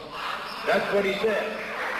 Now, here is, and I quoted many years ago Dr. Cloud to that effect. Because he said, first of all, you would not know, you could not establish for certain whether these rocks were pre-Cambrian or Cambrian, some of these rocks. And furthermore, there's many pseudofossils that have been discovered. Now, since that time, as I described in my debate, there are many published reports of discovery of microfossils in pre-Cambrian rocks. And furthermore, the ediacaran, which I did describe in my talk, is supposed to be pre-Cambrian. I discussed all of that in my book, Evolution, the Challenge of the Fossil Record, which was published 2 years ago. Why didn't Dr. Plimer consult this book? Why didn't he see what I had written that is up to date? To accuse me of lying is terribly, terribly wrong. I stated the facts as I knew them then, as Preston Cloud and others have stated, in this edition, 1985, 15 years later, I have published what I described in my lecture. Dr. Plimer completely ignored what I said in my lecture and what I put in my book to try to accuse me of lying. Now, all of this funny stuff about Noah and the ark and flood and all that, that's just a caricature. I don't know of any creation scientist that believes what he said. Now, Barry Setterfield is the man here that has postulated that the speed of light has slowed down based upon the determinations over the last 300 years. Let me say this. I don't support that. As a matter of fact, among the creation, there are many creations. In my institute, Dr. Gerald Archer, who has his doctorate in nuclear physics from Toronto University, has written a very, very critical article about Barry Setterfield's work, to try to thrust that as being, first of all, nonsense, and then to almost fraudulent, and to lay that on all the creation science, that itself is false. Now, Barry, I don't know whether Barry Setterfield is right. I've never supported the work. I say let's stand back and let's see what happens in the next 30 or 40 years. See if it does stand up under scrutiny. Now, Dr. Plimer said something about the second law of thermodynamics, as if the development of a chicken egg into a hen violates the second law of thermodynamics. That's utter nonsense, ladies and gentlemen. The egg is not a closed system. It's not an isolated system. And besides, at the moment of conception, that egg is programmed to become a chicken. It has all of the information necessary. It's right there in the genetic system. It has all of the metabolic systems necessary to develop into a chicken. All it needs is to take in energy, and so it happens. But, you see, it's programmed to do that. It has the machinery to do that, just like a green plant. A green plant can absorb carbon dioxide and nitrogen. It can absorb water and phosphorus, sulfur, and so forth, and convert that into a very complicated thing. There's no problem with the second law of thermodynamics because it has the machinery. It has photosynthesis. Photosynthesis is an incredibly complex machinery. Not only does it have to have photosynthesis, it's got to have all those other metabolic machines in that cell. The problem for the evolutionists to explain where that machinery came from in the first place. That's the problem. Do you mean to tell me that ultraviolet light coming down on nitrogen and carbon dioxide and so forth will convert that into photosynthesis? The complicated machinery absolutely required for life? Well, that is pure nonsense. Even ammonia cannot survive in the presence of ultraviolet light. Ammonia is decomposed by ultraviolet light, and if that can't survive, then how could amino acids survive, or purines, or pyrimidines, or DNA, or protein? Now, Dr. Plimer says this is nonsense about molecules decaying and deteriorating. Well, he certainly doesn't know anything about biochemistry. when we isolated vasopressin from the posterior pituitary gland. When I was working at Cornell University Medical College, is isolated from posterior pituitary gland. We take that material, 500 units per milligram, put it in an ampule, put it under nitrogen, seal it, and put it in the deep freeze. And yet, week after week, just test the activity, go from 500 units per milligram to 450 to 400 to 300, and right down to zero eventually. Yes, molecules do deteriorate. That's true of DNA, and it's true of anybody who's worked with DNA does know you have to do everything you can to preserve that material because it does deteriorate. Dr. Plimer never answered this question about the origin of the universe, the universe is an isolated system. It is a closed system. The second law of thermodynamics does apply to its origin. And the second law of thermodynamics says a closed system, an isolated system, can never start in a state of disorder and transform itself into a state of order and complexity. We never even tried to answer that question. If the natural laws are destroying the universe, how can they create it? I'd like a rational answer to that question. Now he says about probability. I can't get what he meant by that. If you're going to go in a jumble of words, what are you going to get out of it? You're going to get nonsense. That's all. You're not going to get a message. We have messages here on this paper. Here's a message. There's a message. It conveys information. Now, you just didn't throw all these letters into a hat and shake them up and get that message. And you never get that message that way. Not in a million years. Not in 500 billion years would you get that message. By the way, you know what this message is? It's a letter of agreement by Isaac Asimov to permit the use of his movies and pictures, either in video, in movies, in stills and so forth, given to the Dutch group that's filmed the series How the World Came to Be. And yet these people, these evolutionists here in Australia, have slandered the creationists by claiming that Dr. Asimov had not given permission to use his portion in the film series How the World Came to Be. Well, I'm not accusing Dr. Asimov of lying, but I'll tell you one thing, his memory's pretty short. Because here's the letter right here that he signed, a signed agreement. Now to accuse creationists of using that film material against his will and without his permission is a slanderous untruth. It is not true. They did have permission. Now, this story about what happened in Livermore, California. Ladies and gentlemen, there's a school teacher up there that did something he should not have done. Something that none of the creation scientists would have wanted him to do because he used books that were not written for use in public schools. The Institute for Creation Research, for example, has published books devoid of any reference to the Bible or the book of Genesis or religious literature of any kind designed for use in public schools. That teacher purchased books that were published specifically for use in Christian schools. And therefore, he violated school policy and he's reprimanded for it. And none of us would have defended it. And it has nothing to do with what we're trying to put in the public schools. We don't want to put religion in the public schools. We don't want to teach Genesis in the public schools. First of all, we would like the way most of the teachers would teach it. And in the United States, I know you don't have that law here, but in the United States you can't do that under the present interpretation of the courts. And so we have no intention to do that. Look, they accuse us. Are they accusing us of being censors or book burners or something like that? That's sheer nonsense.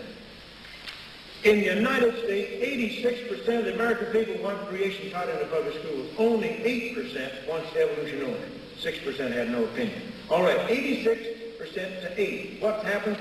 They can only teach evolution. Is that democracy? Is that academic freedom? All we want is the scientific evidence.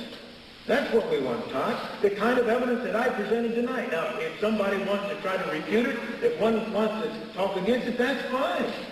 Let's have our arguments and our case and our scientific evidence. Let them have theirs, and then let the students decide for themselves. I think you students are intelligent enough to make a careful decision. I think you can weigh the evidence. I don't think you have to be subjected to brainwashing by people who consider themselves to be the intellectual elite, the possessors of the sole truth. Therefore, they must protect the students from error. I don't think that's true at all. Now, this claim about the Creation Science Foundation, $92,000, it just disappeared. You see, the implication is clear that somebody in that foundation absconded with those funds.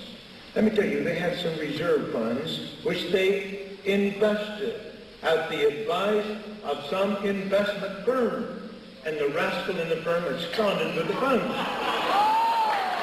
So let me tell you this.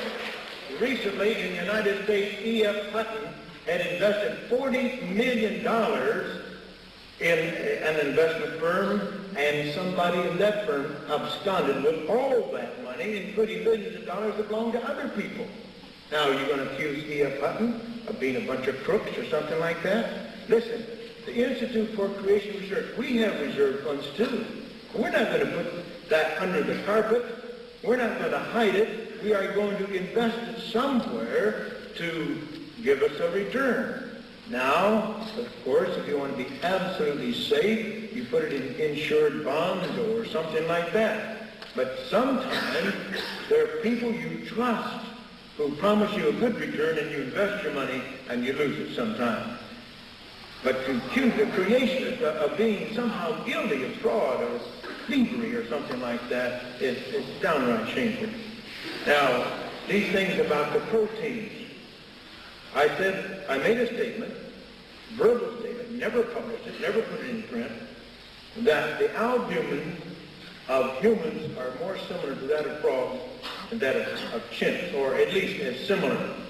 The statement that I was repeating was made by Dr. Garnis Curtis, an evolutionist. He made that in a lecture I heard at the University of California at Davis a number of years ago. I accepted it. He certainly did not. If there was a joke on anybody, it was on the people who were using proteins to date. He's a radiochronologist. He was trying to put down this idea of using proteins to date things because he believes in geochronology. And so if there's a joke on anybody, it was on the people who used proteins. And I used that. And then people say it's not true, and then they say that I somehow lied about it or something like that. And about the proteins of man, more like that of a chicken than that of an ape. Well, if you look at lysozymes, human lysozyme, and lactalbumin, and then look at the lysozyme of a chicken, you'll find that the lysozyme of man is more like the lysozyme of chicken than it's like lactalbumin of humans. And yet the human lysozyme and lactalbumin both are split off much later than the earlier split. And if you just looked at this data blind, if you didn't know where these proteins came from or what they were, you would say on the basis of that data, man was more similar to the chicken than he was to the ape. And that's, if you're going to look at the data in an objective manner, that's what you have to decide. Now, how much more time do I have? 2 minutes. Dr. Plimer went through this so-called creation model. Oh, by the way, let me do this. All this stuff about Noah going out and gathering up family, that's a lot of nonsense. He never read the Bible, obviously, because the Bible says God brought the animals to the ark. Noah didn't go out and search for them.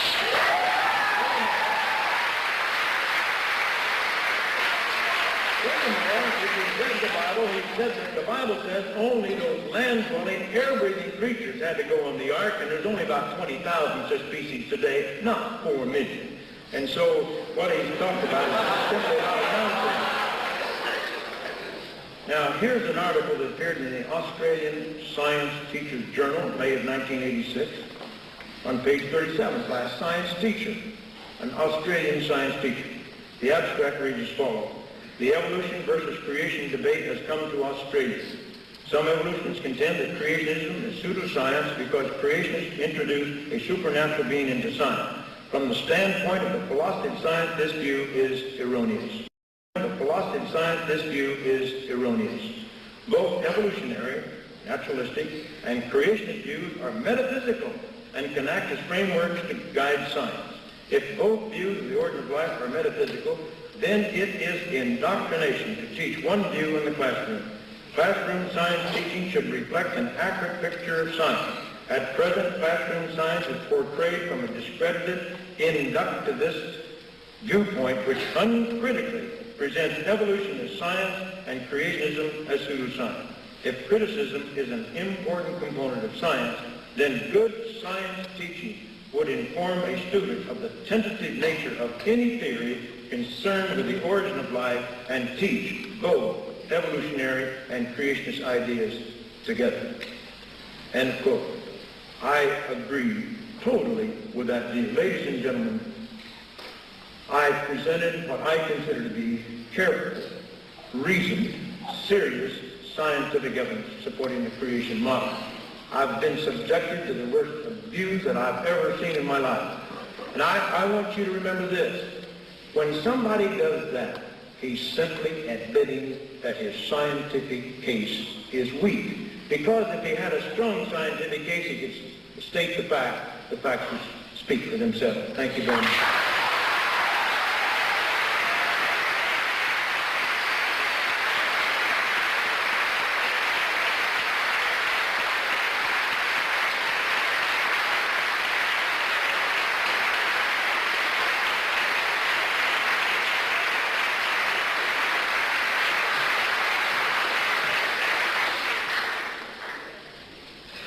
This little book seems to have caused a little trouble with our friend.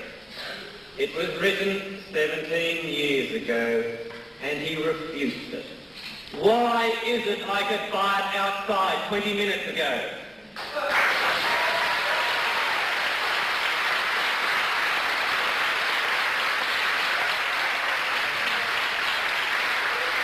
Why could I buy it? Because what I'm talking about is this little thing on the front, the prize. Doesn't matter whether it's right or wrong, just sell it. We also heard in our refutation that God brought the animals to the ark. Thank you. You are talking religion. You have given up any science you have.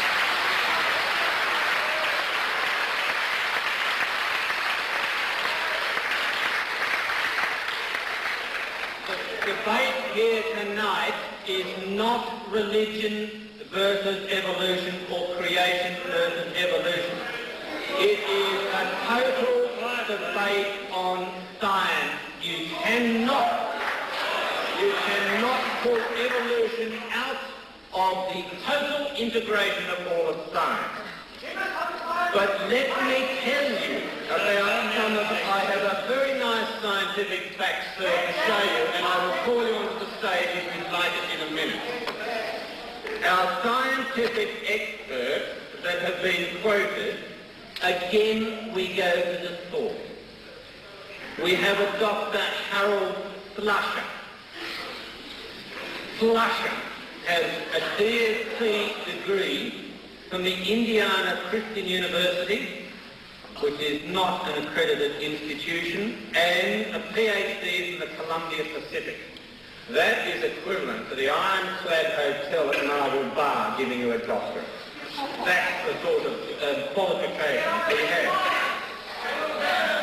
Our scientific expert on creationism in this country is a Dr. Andrew Snelling. In 1985 and again in 1987, he published in the scientific literature about Proterozoic rocks in Northern Territory. In the scientific literature, Proterozoic rocks are those between 600 million years and 2,500 million years. The same scientists in the creationist literature, using the same techniques, the same rocks from the same area, published that these rocks were thousands of years old. So when we try to talk about the science of our creation scientists, either they forget to put 6 little zeros after a number, or our lovely evangelist missionaries just seem to forget truth. Now let me talk about the science. 68 scientific journals over 4 years received 135 scientific manuscripts. 18 of these were creationist. None were accepted for publication. That is science. I know why. Now, the theory of evolution is one we hear and see a lot as being an unsubstantiated theory, just a sequence of ideas. Scientific theory is put into the area of being unsubstantiated ideas. This is a favourite argument, that evolution is just a theory. Now, I want to do a little experiment with Dr. Gish on what scientific theory is. This is the science you have been waiting for. This is using the theory of electricity. Now, if the theory of science is just some sort of vague idea, and the theory of evolution is just some sort of vague idea, what is the theory of electricity? I'll show you.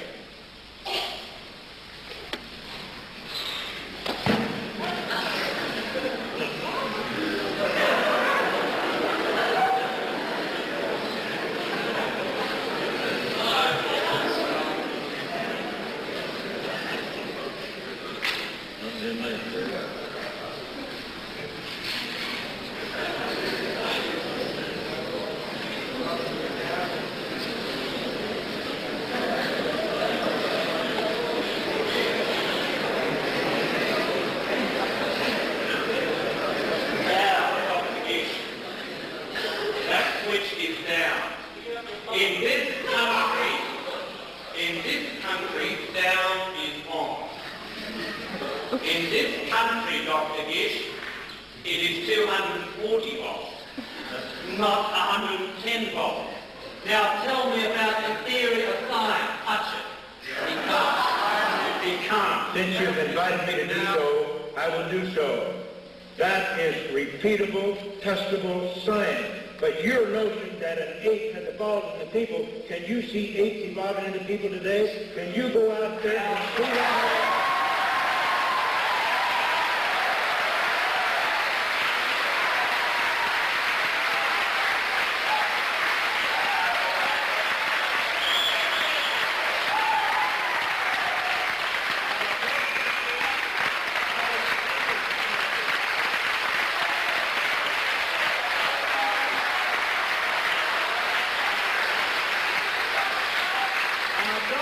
Has now demonstrated that he is selective. He does not want to believe the theory of evolution, but wants to believe the theory of electricity.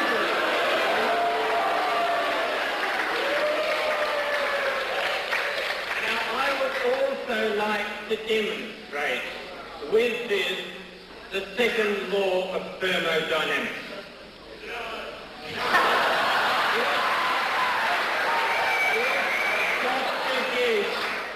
Touches this wire, we go from cranial disorder to prostrate order. That is the second law of thermodynamics. Now, I have just received a message. Some of you are afraid that I touched this wire. Well, we will, and we will show you that the crowd goes from order to disorder. So the second law of thermodynamics, you can massage whatever way you want. I've just shown. He is quite happy to prepare to accept a scientific theory on electricity, but he is not prepared to accept the theory of evolution, the theory of gravity, or any other theory. He is selective, like in his choice of argument. Now,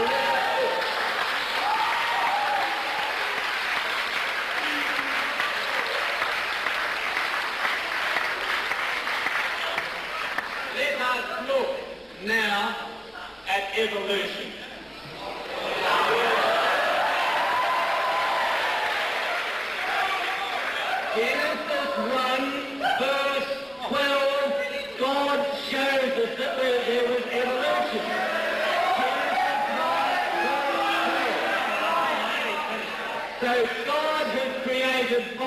as proof of evolution. Why doesn't he agree?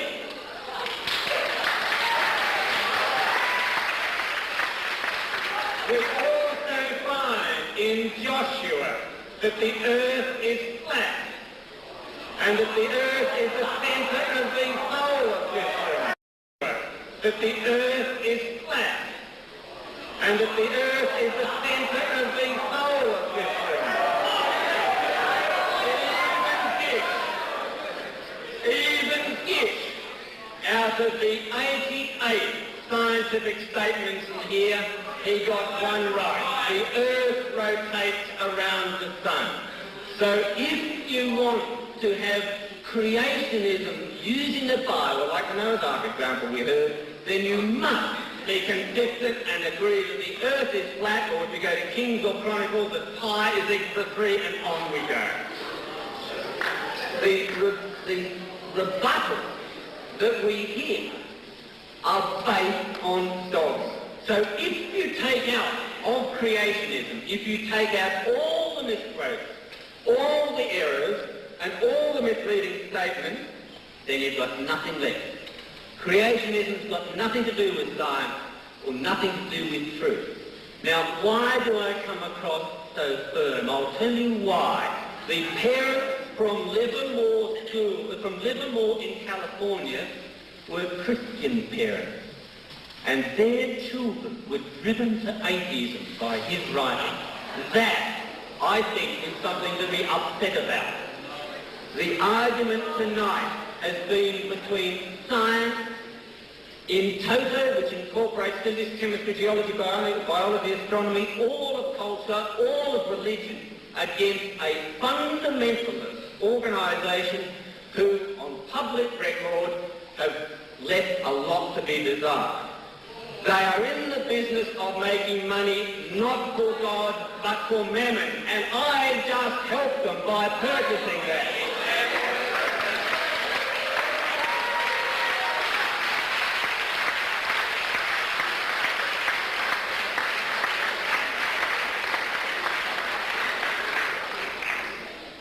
I'm going to have a summary now, I think. We'll just settle for a moment, and then we have 5 minutes to finalise rebuttals, make whatever statements each contestant feels legitimate. Then we will have the question time. Now, I think it's fairly reasonable that all of us understand that for people to get a fair chance at the questions and the answers, we're going to have to maintain some form of order. That could be a little difficult. It's the choice of the meeting whether they want order or chaos. If you want your questions answered, you're going to have to go along with the methods. It's going to take a few moments to get to you with the microphone, to have the question presented, clarified, then answered. We'll be sticking to the 2-minute rule. We'll be sticking to the questions only rule. Now, 5 minutes each. Thank you.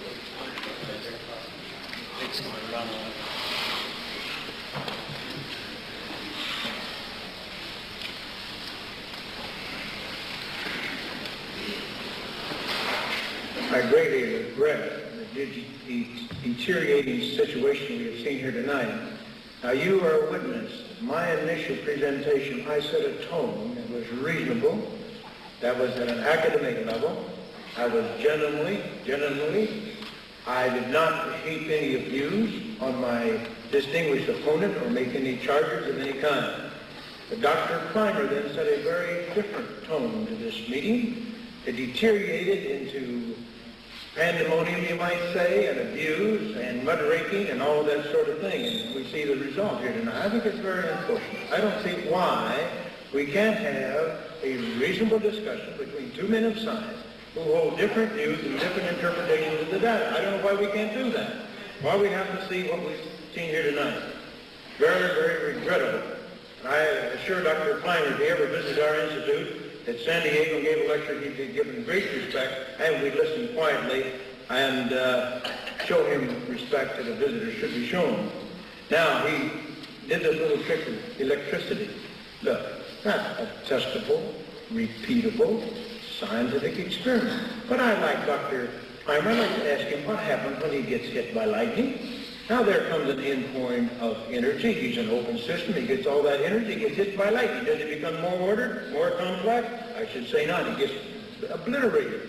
You see, the input of energy is not sufficient. If you put it into electrical cord and then you plug a machine into it, a machine is made to utilize that electrical energy. But if Dr. Plimer had grabbed the raw ends of those wires, probably would have been killed.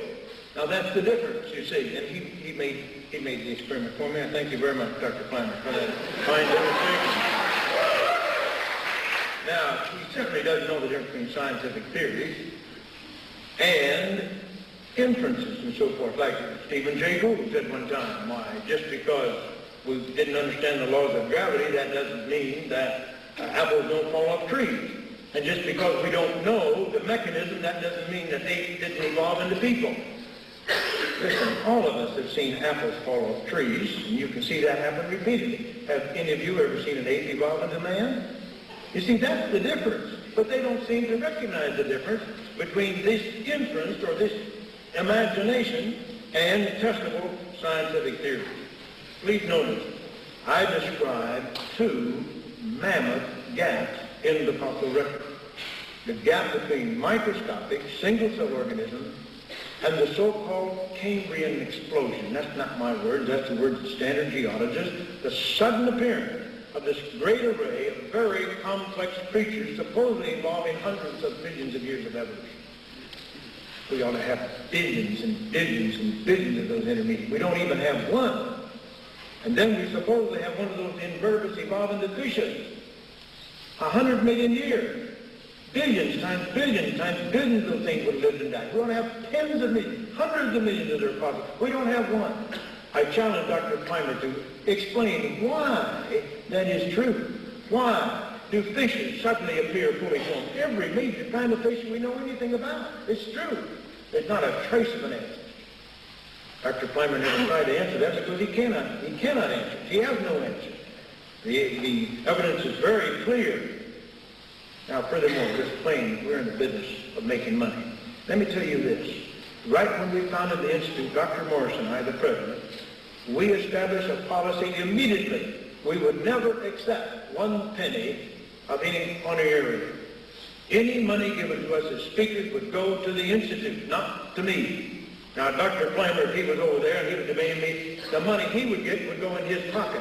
The money I would get would go to the Institute. I don't get any of that money, and I work night after night. I work weekend after weekend, most of my weekends, and I don't get a penny of that money, and I wouldn't take a penny of that money. If I had stayed at the Upjohn Company, I would have retired 2 years ago on a very, very handsome retirement. As it was when I left the Upjohn Company, I lost all of my retirement. I had a company-paid retirement plan. I had a health plan that cost me $1 a month. I had a savings plan for every dollar I put into it. I got 50 cents worth of Upjohn stock. I had all of these benefits, which I lost when I came to the Institute. Talk about money. If I was interested in money, I would have stayed at the Institute. I'm not really worried about retirement systems. I think the Lord has the best retirement system in the world, or I should say the best retirement system, because it's out of this world. Now, ladies and gentlemen, let me just say this once more. I just want you to consider the evidence that we have presented tonight for creation. Consider it reasonably in a cool, calm manner after you've calmed down a bit, and then decide whether there's a reasonable, rational, scientific evidence for creation. Thank you very much.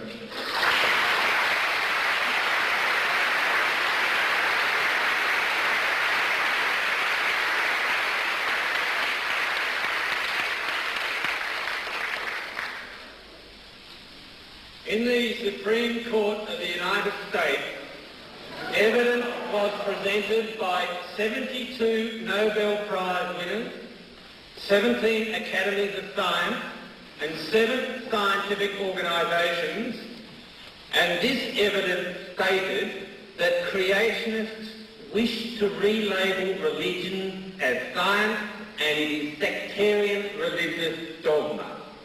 72 Nobel Prize winners, 17 academies of science and 7 scientific organisations. This is their evidence, an original of it. These are men and women who are saying we are talking about sectarian religious dogma.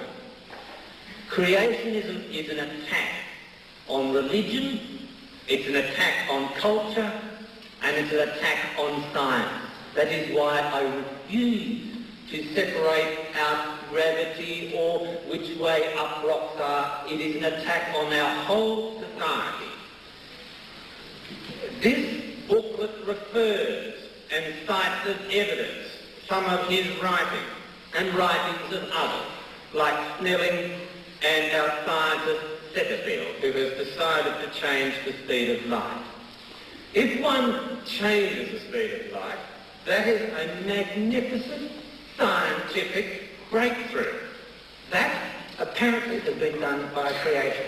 So we go to the standard science citation index, look up Barry Setterfield, and the name isn't even there. So it is not science. As these people say, it's religious dogma. Then we go and look at religious dogma. Then we go and look at someone else, say like Michael Archer in the audience. He has 19 citations in the 1986 Science Citation Index. His science is therefore a contribution to humanity. There is a harmony between religion and science. These people and their followers ask 12-year-old school children to choose between creationism and atheism. 300 years ago, Galileo said the Bible teaches us the way to go to heaven, not the way the heavens go. That is still true. Religion and science give us a much fuller picture of the world and ourselves. And again, we can go to the Bible, Proverbs 3:13. Happy is the man that findeth wisdom and the man that getteth understanding. So as a human, you are trying to understand. You try to go back to the source of information. You try to get at harmony with the world in terms of religion, culture, history, science, etc. Charles Darwin was originally a clergyman. He is buried in the Anglican Cathedral, Westminster Abbey.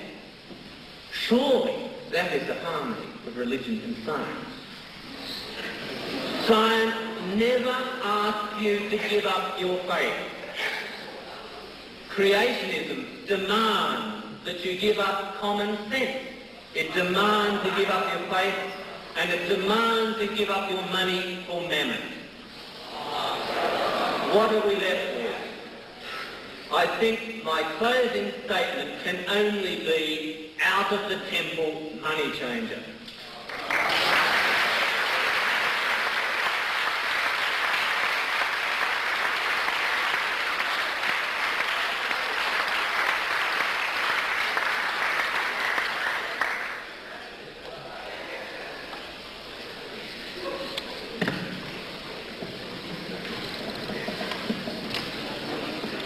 Something struck, I don't know whether it's evolution or creation.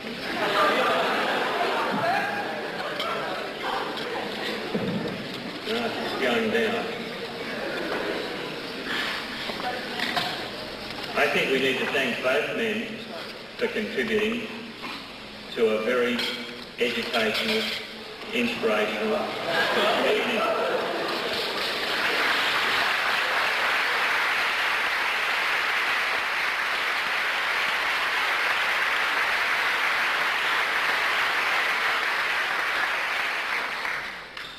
It is now 10:05. I consider that fairly late, particularly after the week we've had. I'm suggesting that we'll take questions till 20 past and then close the meeting. Does that meet with everybody's approval? May I see a show of hands, please? Those that want to take questions through till 1 a.m.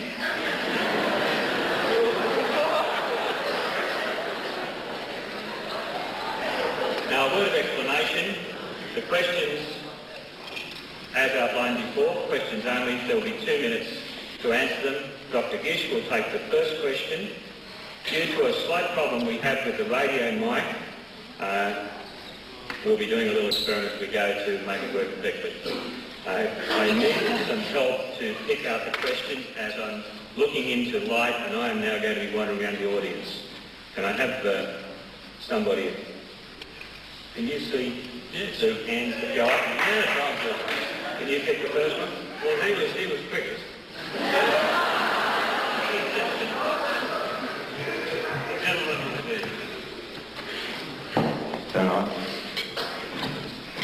Dr. Gish, I was pleased to hear you dissociate yourself from Centerfield's research, or at least carefully distance yourself. Could you explain a paradox that I've always wondered? I should explain that I work on fossils in the Australian Museum, and I work on things of the past. Things of the past I want to ask you about are not on Earth, they're in the sky. When you look at the sky, the magnificent southern sky in the Milky Way, you see stars, the galaxy. We saw recently a supernova which was dated 170,000 years ago. Given that the speed of light is fixed, and you don't disagree with that apparently, and at the time of creation, on your scale 6,000 years ago, the stars were lit up and begun. Presumably, if that light was on its way from the stars to us, we should be seeing new stars appearing all the time since the galaxy is 250,000 light years across. Now, there are only 2 or 3 explanations of this. One is that the light was created on its way to us as an appearance of age, as Henry Morris said. Or that the stars exist in real time and the light is coming to us from enormous distances and enormous times. Now, which version do you have? Is it an appearance of deceit by a creator who's created light on its way to us? Or do the stars actually exist? Do the stars exist? Is it deceit or observable fact? Well, I'd like to paraphrase the question. I think I got most of your question. First of all, it would not be deceitful on the part of a creator if he told us what he did, which he did. That would not be deceived. Because the Bible says God created stars to be for signs and seasons on the earth. If that's the case, we had to see them immediately. That's the only solution I could give, which you suggested. Now, as far as the supernova is concerned, I don't know. I don't know. I don't know enough about the physics of that to understand it. I would have to say this, that what seems to indicate, if that supernova really did take place 100,000 years ago, and we're only seeing it today, then truly it happened 100,000 years ago. And the universe is not 10,000 years old or 6,000 or 8,000 years old. Let me point out that many creation scientists believe that things are old. And that the age of this universe, nature, is not an issue in creation science versus evolution science. Now, I do believe that that is because not only creation science, but conservative Christian theologians take the view that things could be quite old. So it's not an issue here. Now, there are many creation scientists and theologians do believe that things are young. And there are many, may I just point out, and I think this should be the end of the question. I will let Dr. Plimer to comment. But there are many physical processes. I said I did not have an answer to that. Come on, quiet, please. Well, I only had 2 minutes. Did I hear something from a gentleman over here? From a gentleman? Well, just very briefly, we've got a lot of other questions. Let Dr. Plimer comment. I said this. If that supernova really did take place 100,000 years ago, then the universe must be at least that old.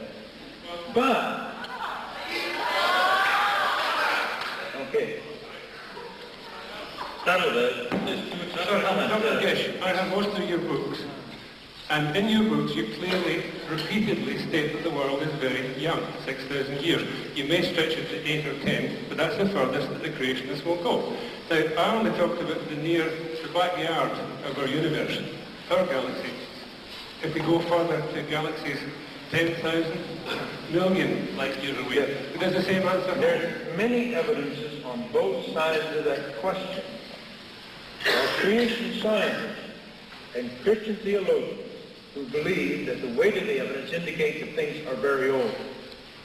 There are other creation scientists who believe the weight of evidence indicates that things are probably quite young. There are many similar questions. Let me give you one example. A comet can only exist for a few thousand years.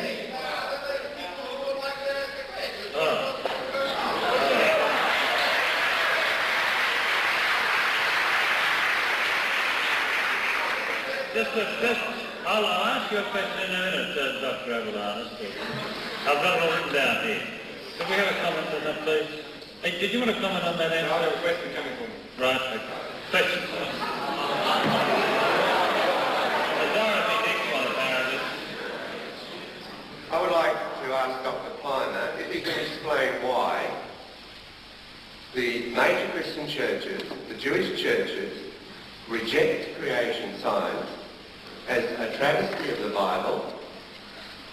There is no theologian, no scripture scholar who accepts creation science, who does not see this.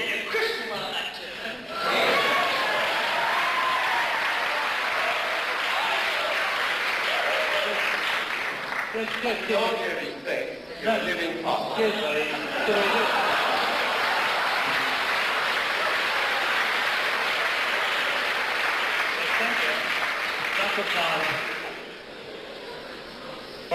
I think the answer is fairly simple. If you want to start a new business, and let's call it fundamentalist evangelism, you have to get a new angle. Frighten people about the world. Frighten people about the universe. Make it everything safe for people. It's polarised. It's black or it's white. It's created or it's evolved. But don't let them think. Now, if you read your book, you'll learn that when God said, let there be light, God said, let there be light, if you use simple physics, the whole of the world would have become vapor. Bang! So you stop people thinking. That is why the churches, the established churches, are against the fundamentalist evangelist church, because the whole purpose is perverse. Thank you, Dr. Farr. I've got a question. The statement that Darwin's philosophy refers to a missing link being still missing. Does that mean that it may not never be found, or that it doesn't exist? Or does it exist, but we just haven't found it? The fact that these missing links have not been found, well, we've been searching intensely for them for 125, 130 years after Darwin. Most geologists are now beginning to conclude we'll never will find it. And they're trying to invent some theory to get around that difficulty. Why? To explain why we have these huge gaps. Now, we're not going to find those things. We searched every so-called geological formation, geological period around the earth, the bottom of the ocean, everywhere else, and they have not turned up. And the conclusion is they're not going to turn up. Now, you can believe anything you want to, and obviously a lot of people do believe a lot of different things. They're willing to believe anything to deny the possibility of creation. But go ahead and believe it. But it's just a belief. Acknowledge that it's a religious belief. That's okay. I have no objection to that, as long as they're honest about it. Yes, now that's the gentleman there with the glasses. He wants to ask a question. Firstly, this is a question for Dr. Plimer. I would like to ask you, why is it that Isaac Newton, who defended Bishop Ussher's chronology of biblical, how the world came to be, conservative chronology of the beginnings of this universe, Isaac Newton was a Christian. Why is it then that Michael Faraday, who gave us the laws of electromagnetism, was a Christian who was a creationist? Well, what's the question? The question is,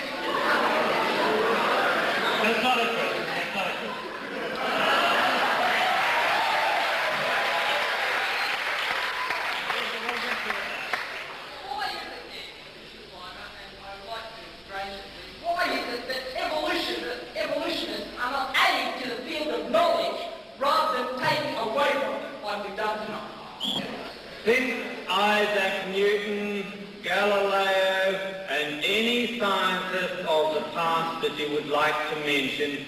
Since then, there have been thousands of scientific discoveries. I gave you the figure for scientific manuscripts submitted over a 4-year period. 135,000.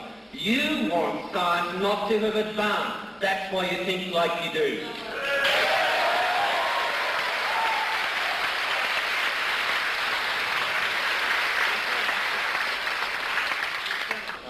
I'd like to ask Mr. Gish, I take it he believes in a creationism of a particular religion. Now, I believe that the world is full of many religions, many of whom have their own creation theories. I'd like to ask Dr. Gish what particular creation theory he believes in, and has he done a comparative study of them, and if he has chosen a particular one, why has he chosen that particular one over the others? The answer to that question is very simple. We want none of these taught in the public school. We don't want the book of Genesis. We don't want the Navajo Indian version. We don't want the Hindu version. We don't want any of these taught. What we want is the kind of scientific evidence that I presented here tonight. If you are a believing Muslim, an Orthodox Jew, if you are a Christian, if you are a Hindu, no matter what, then the theistic creation model comes within your area, and it can fit and support any kind. I personally accept the Judeo-Christian view. I believe it is the correct one. That's what I accept. And that is on the basis of my faith, just as an atheist has faith, just as an agnostic has faith, just as anyone has faith, and don't kid yourself. Now, Dr. Plimer put his finger on it. He started to lambaste the fundamentalists. Why don't fundamentalist Christians have some rights? Why can't their viewpoints be heard? Why can't the fundamentalist Catholics, the fundamentalist Presbyterians, the fundamentalist Baptists, why don't we have any rights?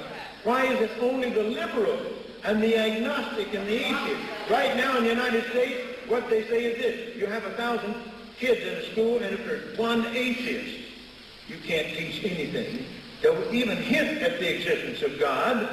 You've got to bow down before that one atheist. Now, what's democratic about that? What's right about that? Why can't we teach both? Why can't both these kids hear both sides of this question? What's wrong with that? I'd like to know what's wrong with it. This gentleman.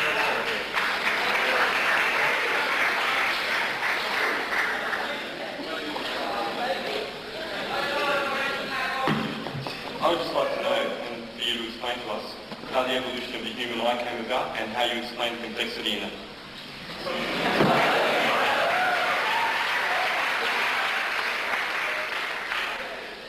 My arguments tonight have been on the beauty of science. And in science, if we do not understand something, we go looking. And we don't have a blind, unreasoning faith. We don't say, because I have enjoyed cranial contraction, therefore it's creation. I have a question from public school teachers. We got evolution. We also got physical laws of the whole and everything and all those examples. I haven't been given one of evidence for creation tonight. Can you give me one, please? But if I understood the question correctly, it was to give her one evidence for creation. Is that what she said? That question? What is the one? Positive evidence for creation? Is that what you're asking for? One positive evidence for creation. That is correct. All right, okay. Forget about evolution. Forget it. Nobody ever thought about evolution. We're all creationists. Now we ask ourselves, we're going to go out and we're going to dig up the fossils. What would we expect to find? We would expect to find the abrupt appearance of each basic type of creature without transition forms and without ancestors. That is what we do find, and I submit that as positive, powerful evidence for creation.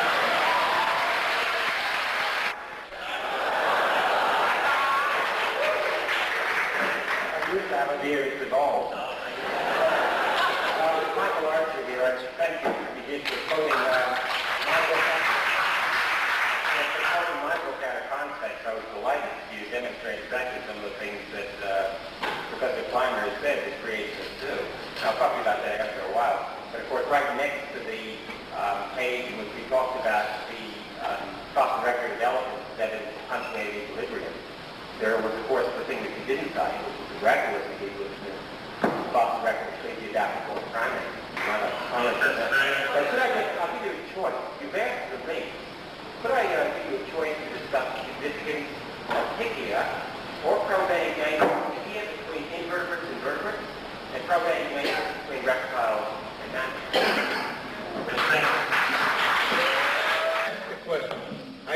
difficult for me to understand the question. That's my problem. Yes, I'm sorry about that. Can you understand me now? I'm hearing you well right now, yes. I've sort of given you a choice. Could you discuss why you think Pychia, for example, is not a structural intermediate and a temporal intermediate? What is not? What is not? Pychia grasslands. I'm sure you know about the fossil record. Pychia grassland. It's a late Cambrian cephalochordate. The late Cambrian? You mean in the Ediacaran? No, it's in the Burgess Shale. And that's not late pre-Cambrian. That's middle Cambrian. That's middle Cambrian. The Burgess Shale is middle Cambrian, right? I didn't say pre-Cambrian. I said Cambrian. It's middle Cambrian. Okay. I'd like you to consider why Pychia grasslands is not a structural intermediate and a temporal intermediate between invertebrates and vertebrates, or why Probenignathus in the Triassic is not a structural intermediate between reptiles and mammals. What was the last one you mentioned? Probenignathus jensenii. Probenignathus. All right, I'd be glad to answer that. I wish I had my notes handy here. Tom Kemp, let me address this problem about the mammal-like reptile. Now, here's another thing. You see, what people want to do is try to drag us into an argument about this. All right, now let's be fair about this. I pointed out the immense gap where there is no argument, where there is no discussion, where these invertebrates do all appear fully formed, and there's no question that they do. And there's hundreds and hundreds of millions of years gap there. There's 100 million year gap between the invertebrates and the vertebrates, and no ichthyologist who knows anything about it would claim to have any ancestors for fishes, none whatsoever. You're talking about something found in the middle Cambrian, and it's not an intermediate between anything. Is it soft-bodied? It's soft-bodied. All right, what is it evolving into? Is it evolving into a clam or a snail or a trilobite? It doesn't have any hard parts. Of course it doesn't. Do you mean to tell me a simple soft-bodied form evolved directly into an animal with hard parts?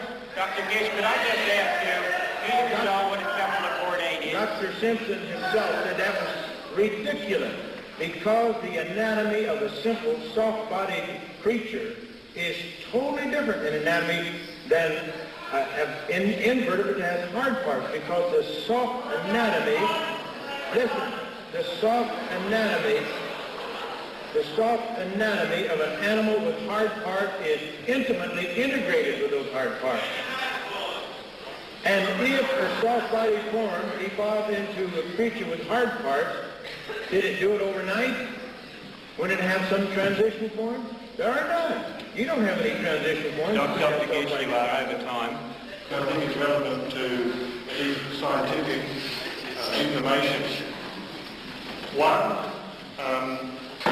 I've seen pictures of dinosaur eggs, and I imagine that the dinosaurs that come out of them wouldn't be very big. You can carry a dinosaur egg in your hand fairly easily, I imagine. Why would it be so difficult for one of those to fit on the ark?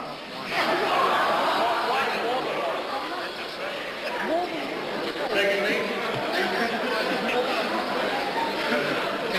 you use the formula E equals mc squared, where E is the amount of energy derived from that expression, m is the mass, c is the speed of light. Now, I'm sure you well know, as any high school boy who's studied physics,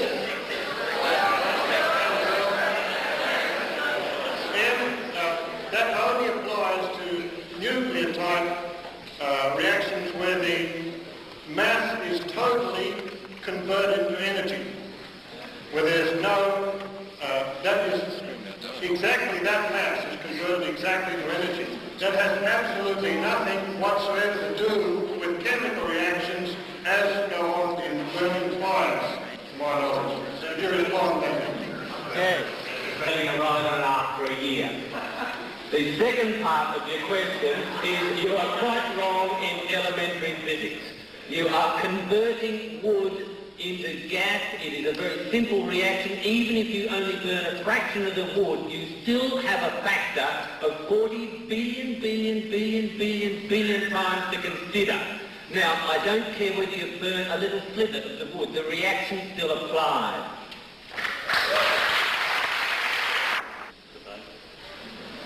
Now, I don't call this a debate. Just be quiet for a minute. This is not a debate. This is something which started out as a presentation of what is classified as a science by a creation specialist, and it was deliberately attacked for various reasons by the second speaker. He didn't address his remarks at all to the question, in my opinion, and I'd give him 9 out of 10 for that. However, in his attempted rebuttal, Dr. Plimer did come around to what perhaps is the real issue, and that is how does evolution explain, I suppose, really when it says origins, the origin of the universe, for instance. Now, from a philosophical point of view, no one can explain the origin of the universe. If you study arts or law, or as I have, and they won't get up there and say, well, you know, before the theory of negligence, God did this. All right, I won't be long. God doesn't come into law very much.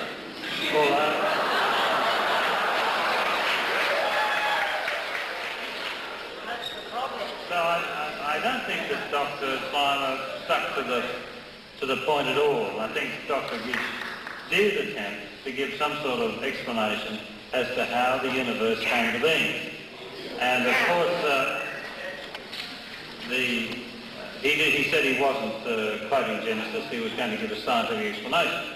But it would appear, from what I understood him to say, that other than certain examples, which apparently we can all see with our own eyes, the real guts of the creationist argument is based on the first 2 chapters of Genesis, which are there for anyone to read, and I suggest if you haven't read them, you should, because that will give you some understanding of what apparently is at the basis of the creationist argument. From a scientific point of view, I don't know why we can give either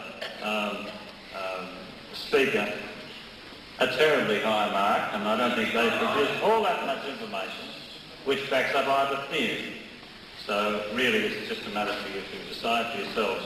As long as, I think Dr. Plimer summarised it pretty accurately, as long as it's, and it's a serious matter, let's face it, as long as it's a step forward, and of course that's what all science, and being a scientist, Dr. Plimer will take that attitude. All science should be for not only for the betterment of mankind, although I don't think the bomb would be, but it certainly is supposed to be progress and progressive. And his attack, of course, was that creationist is not progressive.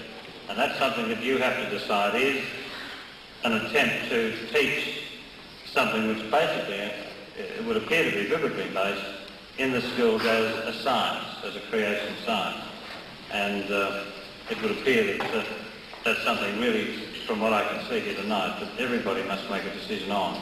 But certainly creation science is not taught in our schools, and but the Bible is. So is that sufficient? But, that's what I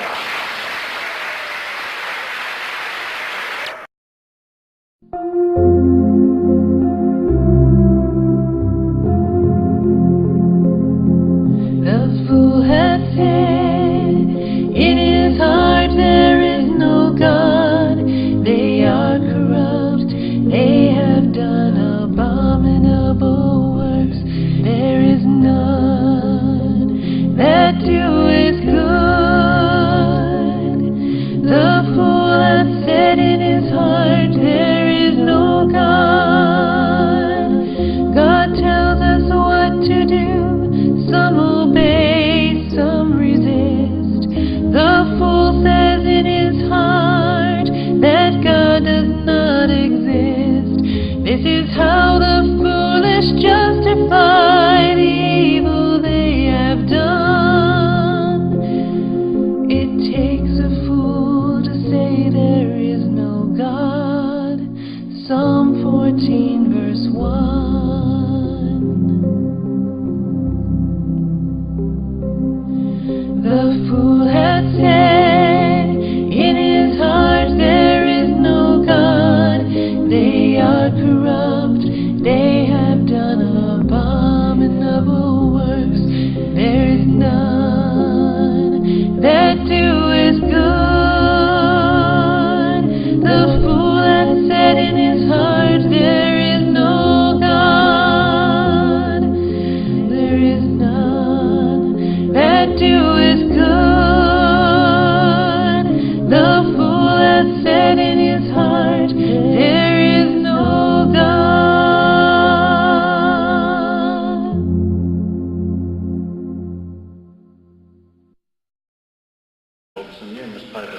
subject which we're about to hear, creation and evolution.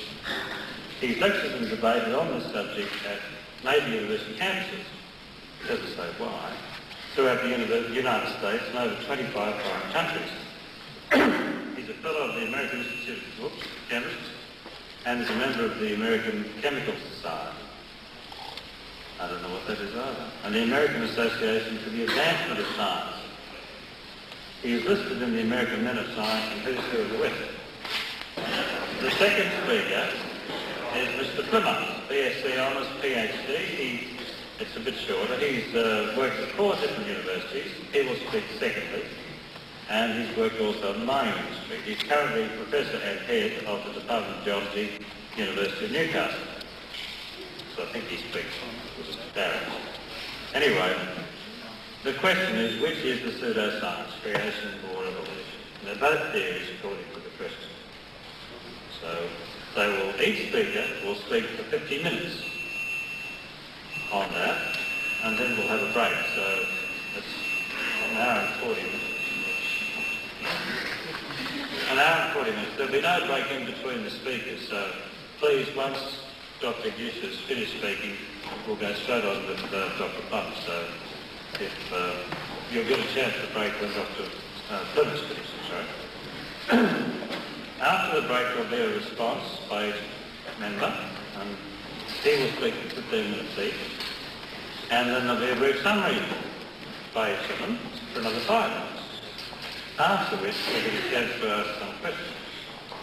And we don't want any questions which are statements. We want nice brief questions, because you'll be cut off if you try to make statements that, you believe in God or something. We won't have must be a genuine which question.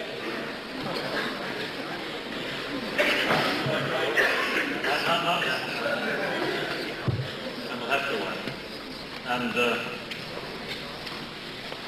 apparently, if the questions are asked, we've got a microphone, so you'll all get a chance. But anyway, we're running a little bit late, so... Thank you very much, Dr. Plimer, and ladies and gentlemen. Certainly is a privilege for me to be here at the University of New South Wales and have the opportunity tonight to present for your consideration some of the results of my research on the subject of origins. Now, of course, we recognize that this is a controversial subject, but really we've come here tonight to generate light and not heat. Of course, one of the byproducts of generating light is some heat, but we trust that this discussion will be congenial. We trust that Dr. Plimer and I can agree to disagree and still part friends tonight. What we are here for is to inform. And so we trust that as you leave this evening, you will have been informed, you'll find it interesting, and perhaps you will have gained a new perspective on the subject of origins. Now, I want to say, first of all, what is not being debated here this evening. We're not debating the age of the earth. We're not debating the biblical record of creation. We're not debating any biblical interpretation or theology.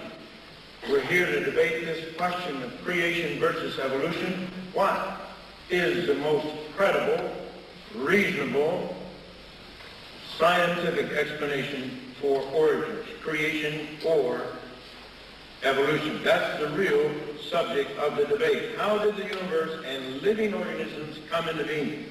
Did they come into being by naturalistic force? Now, you see, evolution says this way, creation says that way.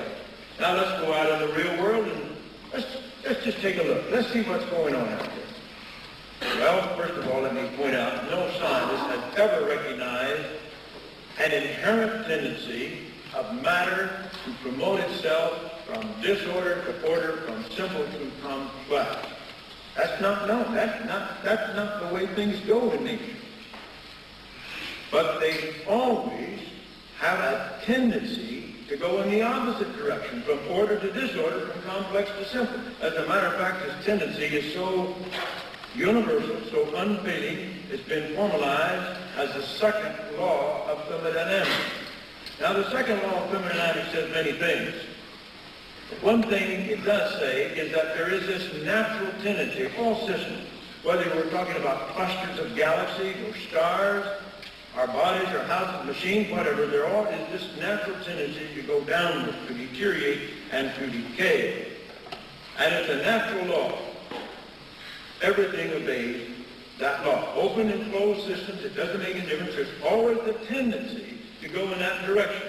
Now, I'm going to allow Isaac Asimov to state this for us. I had a debate with Isaac Asimov in the pages of Science Digest, October 1981. We were each allowed to write an initial argument. The editor exchanged these arguments, and then we wrote a rebuttal. And in my initial argument, I quoted the following statement by Dr. Asimov and challenged him to explain how evolution could take place in the light of the facts, as he so stated. Now, may we have that first slide? You want to turn on? Now, we need to dim the lights, and it's going to take just a little bit of time to get the lights turned down. Now, I'll read this for you, because I doubt if many of you can read it anyhow. Now, this was published by Isaac Asimov in the Smithsonian Institute Journal, June of 1970, on page 6. He says, and I quote, "Another way of stating the second law, then, is the universe is constantly getting more disorderly. Viewed that way, we can see the second law all about us. We have to work hard to straighten a room, but left to itself it becomes a mess again, very quickly and very easily. Even if we never enter it, it becomes dusty and musty. How difficult to maintain houses and machinery and our own bodies in perfect working order. How easy to let them deteriorate. In fact, all we have to do is nothing, and everything deteriorates, collapses, breaks down, wears out, all by itself. And that is what the second law is all about." End of quote. Now, ladies and gentlemen, it seems to me that if that is what the second law of thermodynamics is all about, the theory of evolution is in serious trouble. You see, there is this universal natural tendency for everything to go downward, to decay. Now, this second law of thermodynamics always applies to an isolated system, without exception. An isolated system is a system in which no work is being performed by anybody on the outside. It's a system into which nothing is being brought in from the outside. It's an isolated system. Everything that takes place within that system is a process of self-transformation. The second law says, without exception, that system will deteriorate, will become more random, less complex and ordered. It will never, ever, ever become more complex, more highly structured, and more ordered. Never. And yet evolutionists believe that the universe is an isolated system that started in a state of primordial chaos and disorder and simplicity and has transformed itself into this high.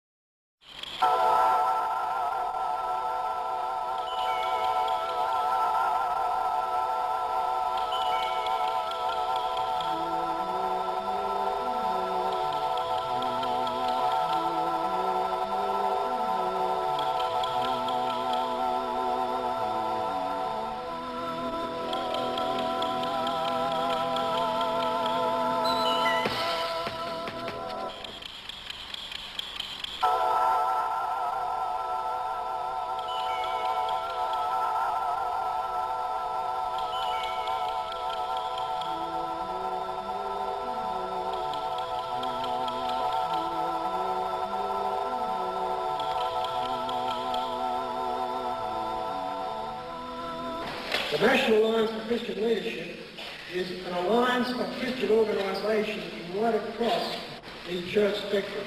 In other words, we're bringing Christian leaders together. It's basically an educational and political alliance. We got basically involved in this because what we could see happening in the creationist area was legislation against free thought. And we were very much involved in fighting the ID cards and what we call the human rights bill, or should I say the human rights bill. And we've been we now have committees set up for the what we regard as the Unconstitutional Commission. So that's basically where we're coming from. So we have very much state in this particular area of creation science, because we do monitor a lot of literature. We know, for instance, that basically the thrust is not just against creation, but against Christianity per se. So I've made an announcement. I'll just pass over to Barry. This is Barry Williams, who's the current president of the Australian Skeptics. Thank you, John. Australian Skeptics is a non-political, non-religious organisation to investigate claims of paranormal and pseudoscience. In the case of creationism, the reason why we're here tonight, we regard it as just as much a pseudoscience as we regard astrology or New Age phenomena, trans-channeling. We feel that there is no evidence whatsoever to indicate that it has any scientific validity, and we defend that case. We produced a book on the topic, which is available in the foyer, if I hold it up the right way. And we also produced quarterly a magazine called The Skeptic, in which we cover a multitude of topics, one of which is creationism. Australian Skeptics will be holding their 4th annual convention at the Mandingoon Belize Club on Easter Saturday and Sunday. You will see the poster outside describing that. If you want any more details, you can see our people afterwards. I hope it will be a fun debate tonight, and thank you all for coming.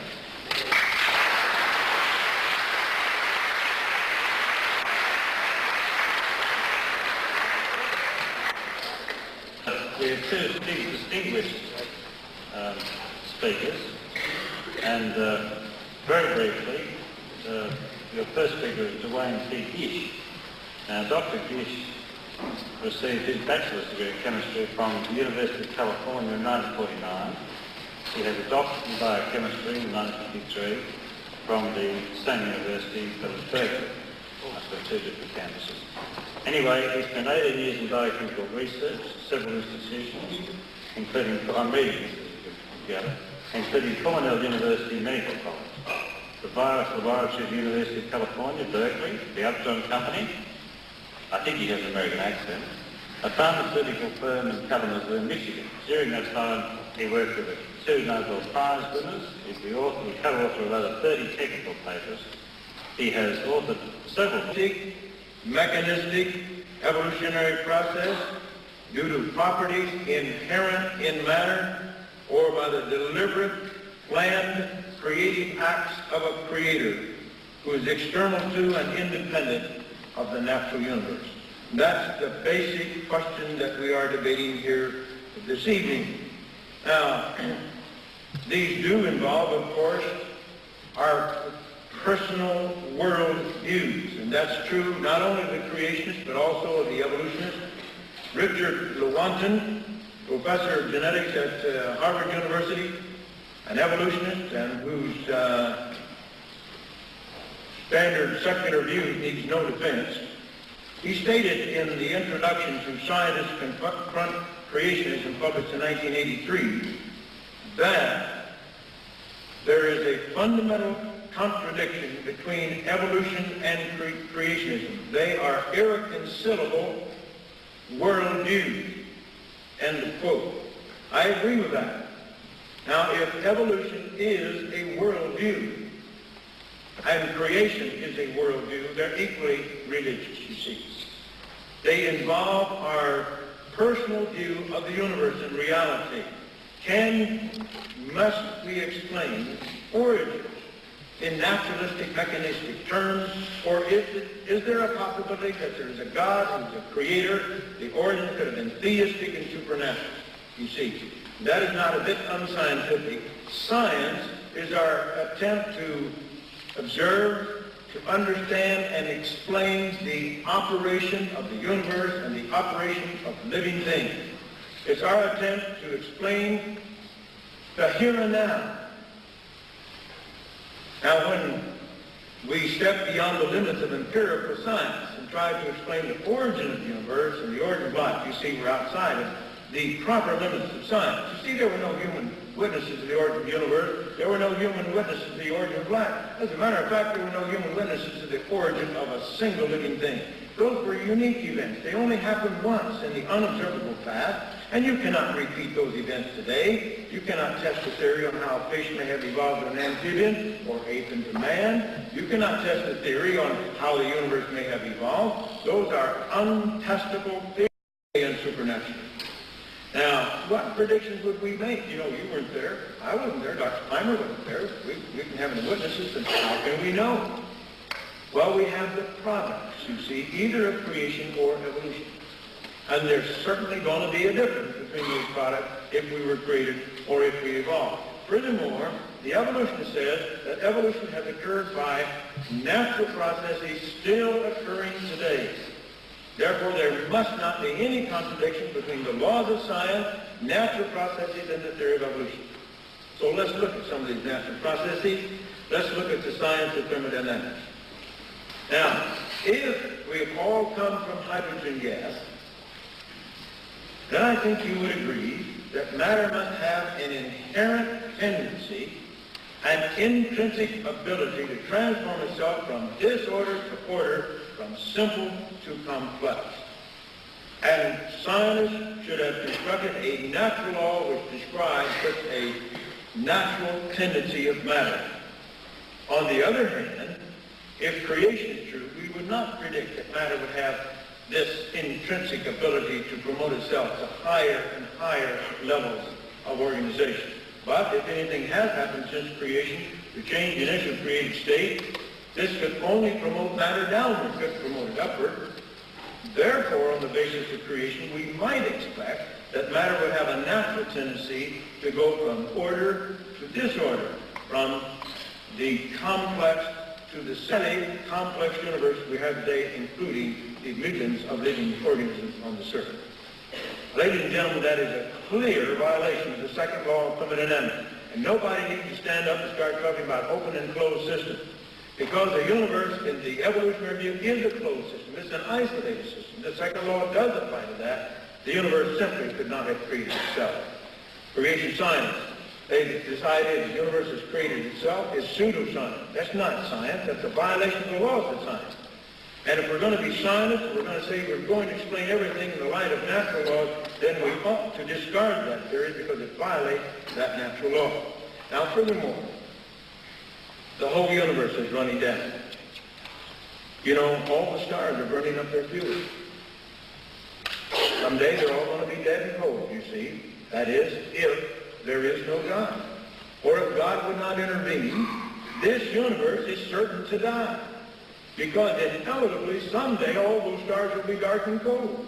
The universe will assume one even temperature, no further exchange of energy, no life, no activity. The universe will still be here, but it will be dead. Now, this is the question, which I have challenged evolutionists time and time again. I've never received a rational answer. If the natural laws and natural processes which now govern the universe are leading inexorably to its death and destruction, and if, as evolutionists believe, these natural laws and natural processes are all there is and all there ever has been, how could those very same natural laws create the universe in the first place? Is it possible that the very processes which are now destroying the universe could have been responsible for its origin? What sort of tortured logic would one have to use to reach such an impossible conclusion? Creation scientists reject that notion as being irrational, unscientific, and simply pseudoscientific. It has no relevance to anything related to origins. And so the science of thermodynamics certainly demonstrates the universe could not have created itself. Now, what about the complexity, the order that we find in the universe? Could that come about by chance? Is it possible? Well, there are ways of calculating those factors. Let's take a look here now at the next slide. Here is the structure of an enzyme. This is ribonuclease. It has 124 amino acids in it. It's a protein, of course. All enzymes are proteins. Both enzymes, of course, are those catalysts which make chemical reactions go very rapidly, which ordinarily go slowly. And life could never exist without enzymes. The most primitive form of life imaginable would have to have hundreds of different kinds of enzymes, hundreds of DNA and RNA molecules, which are even more complex, and many other complex molecules. Now, we see in this enzyme 124 amino acids. That's a rather small protein. The average protein has 400 amino acids. Some have over 2,000 amino acids. But in this protein, we see lysine is number 1, glutamic acid is number 2, then threonine, alanine, lysine, phenylalanine, glutamic acid, arginine, glutamine, histamine, and so forth. 124 amino acids arranged in precise order. Now you can do some juggling around, but not much. It's fairly precise. Now when you have those 20 amino acids arranged in that order, you have this enzyme. When you have 287 of those same 20 amino acids arranged in a different order in 2 chains, you have hemoglobin. Or rearrange them in a different order, 188 of them, and you have human growth hormone. One's a hormone, one binds oxygen, one's an enzyme. But they perform biological function with tremendous preciseness and ability. How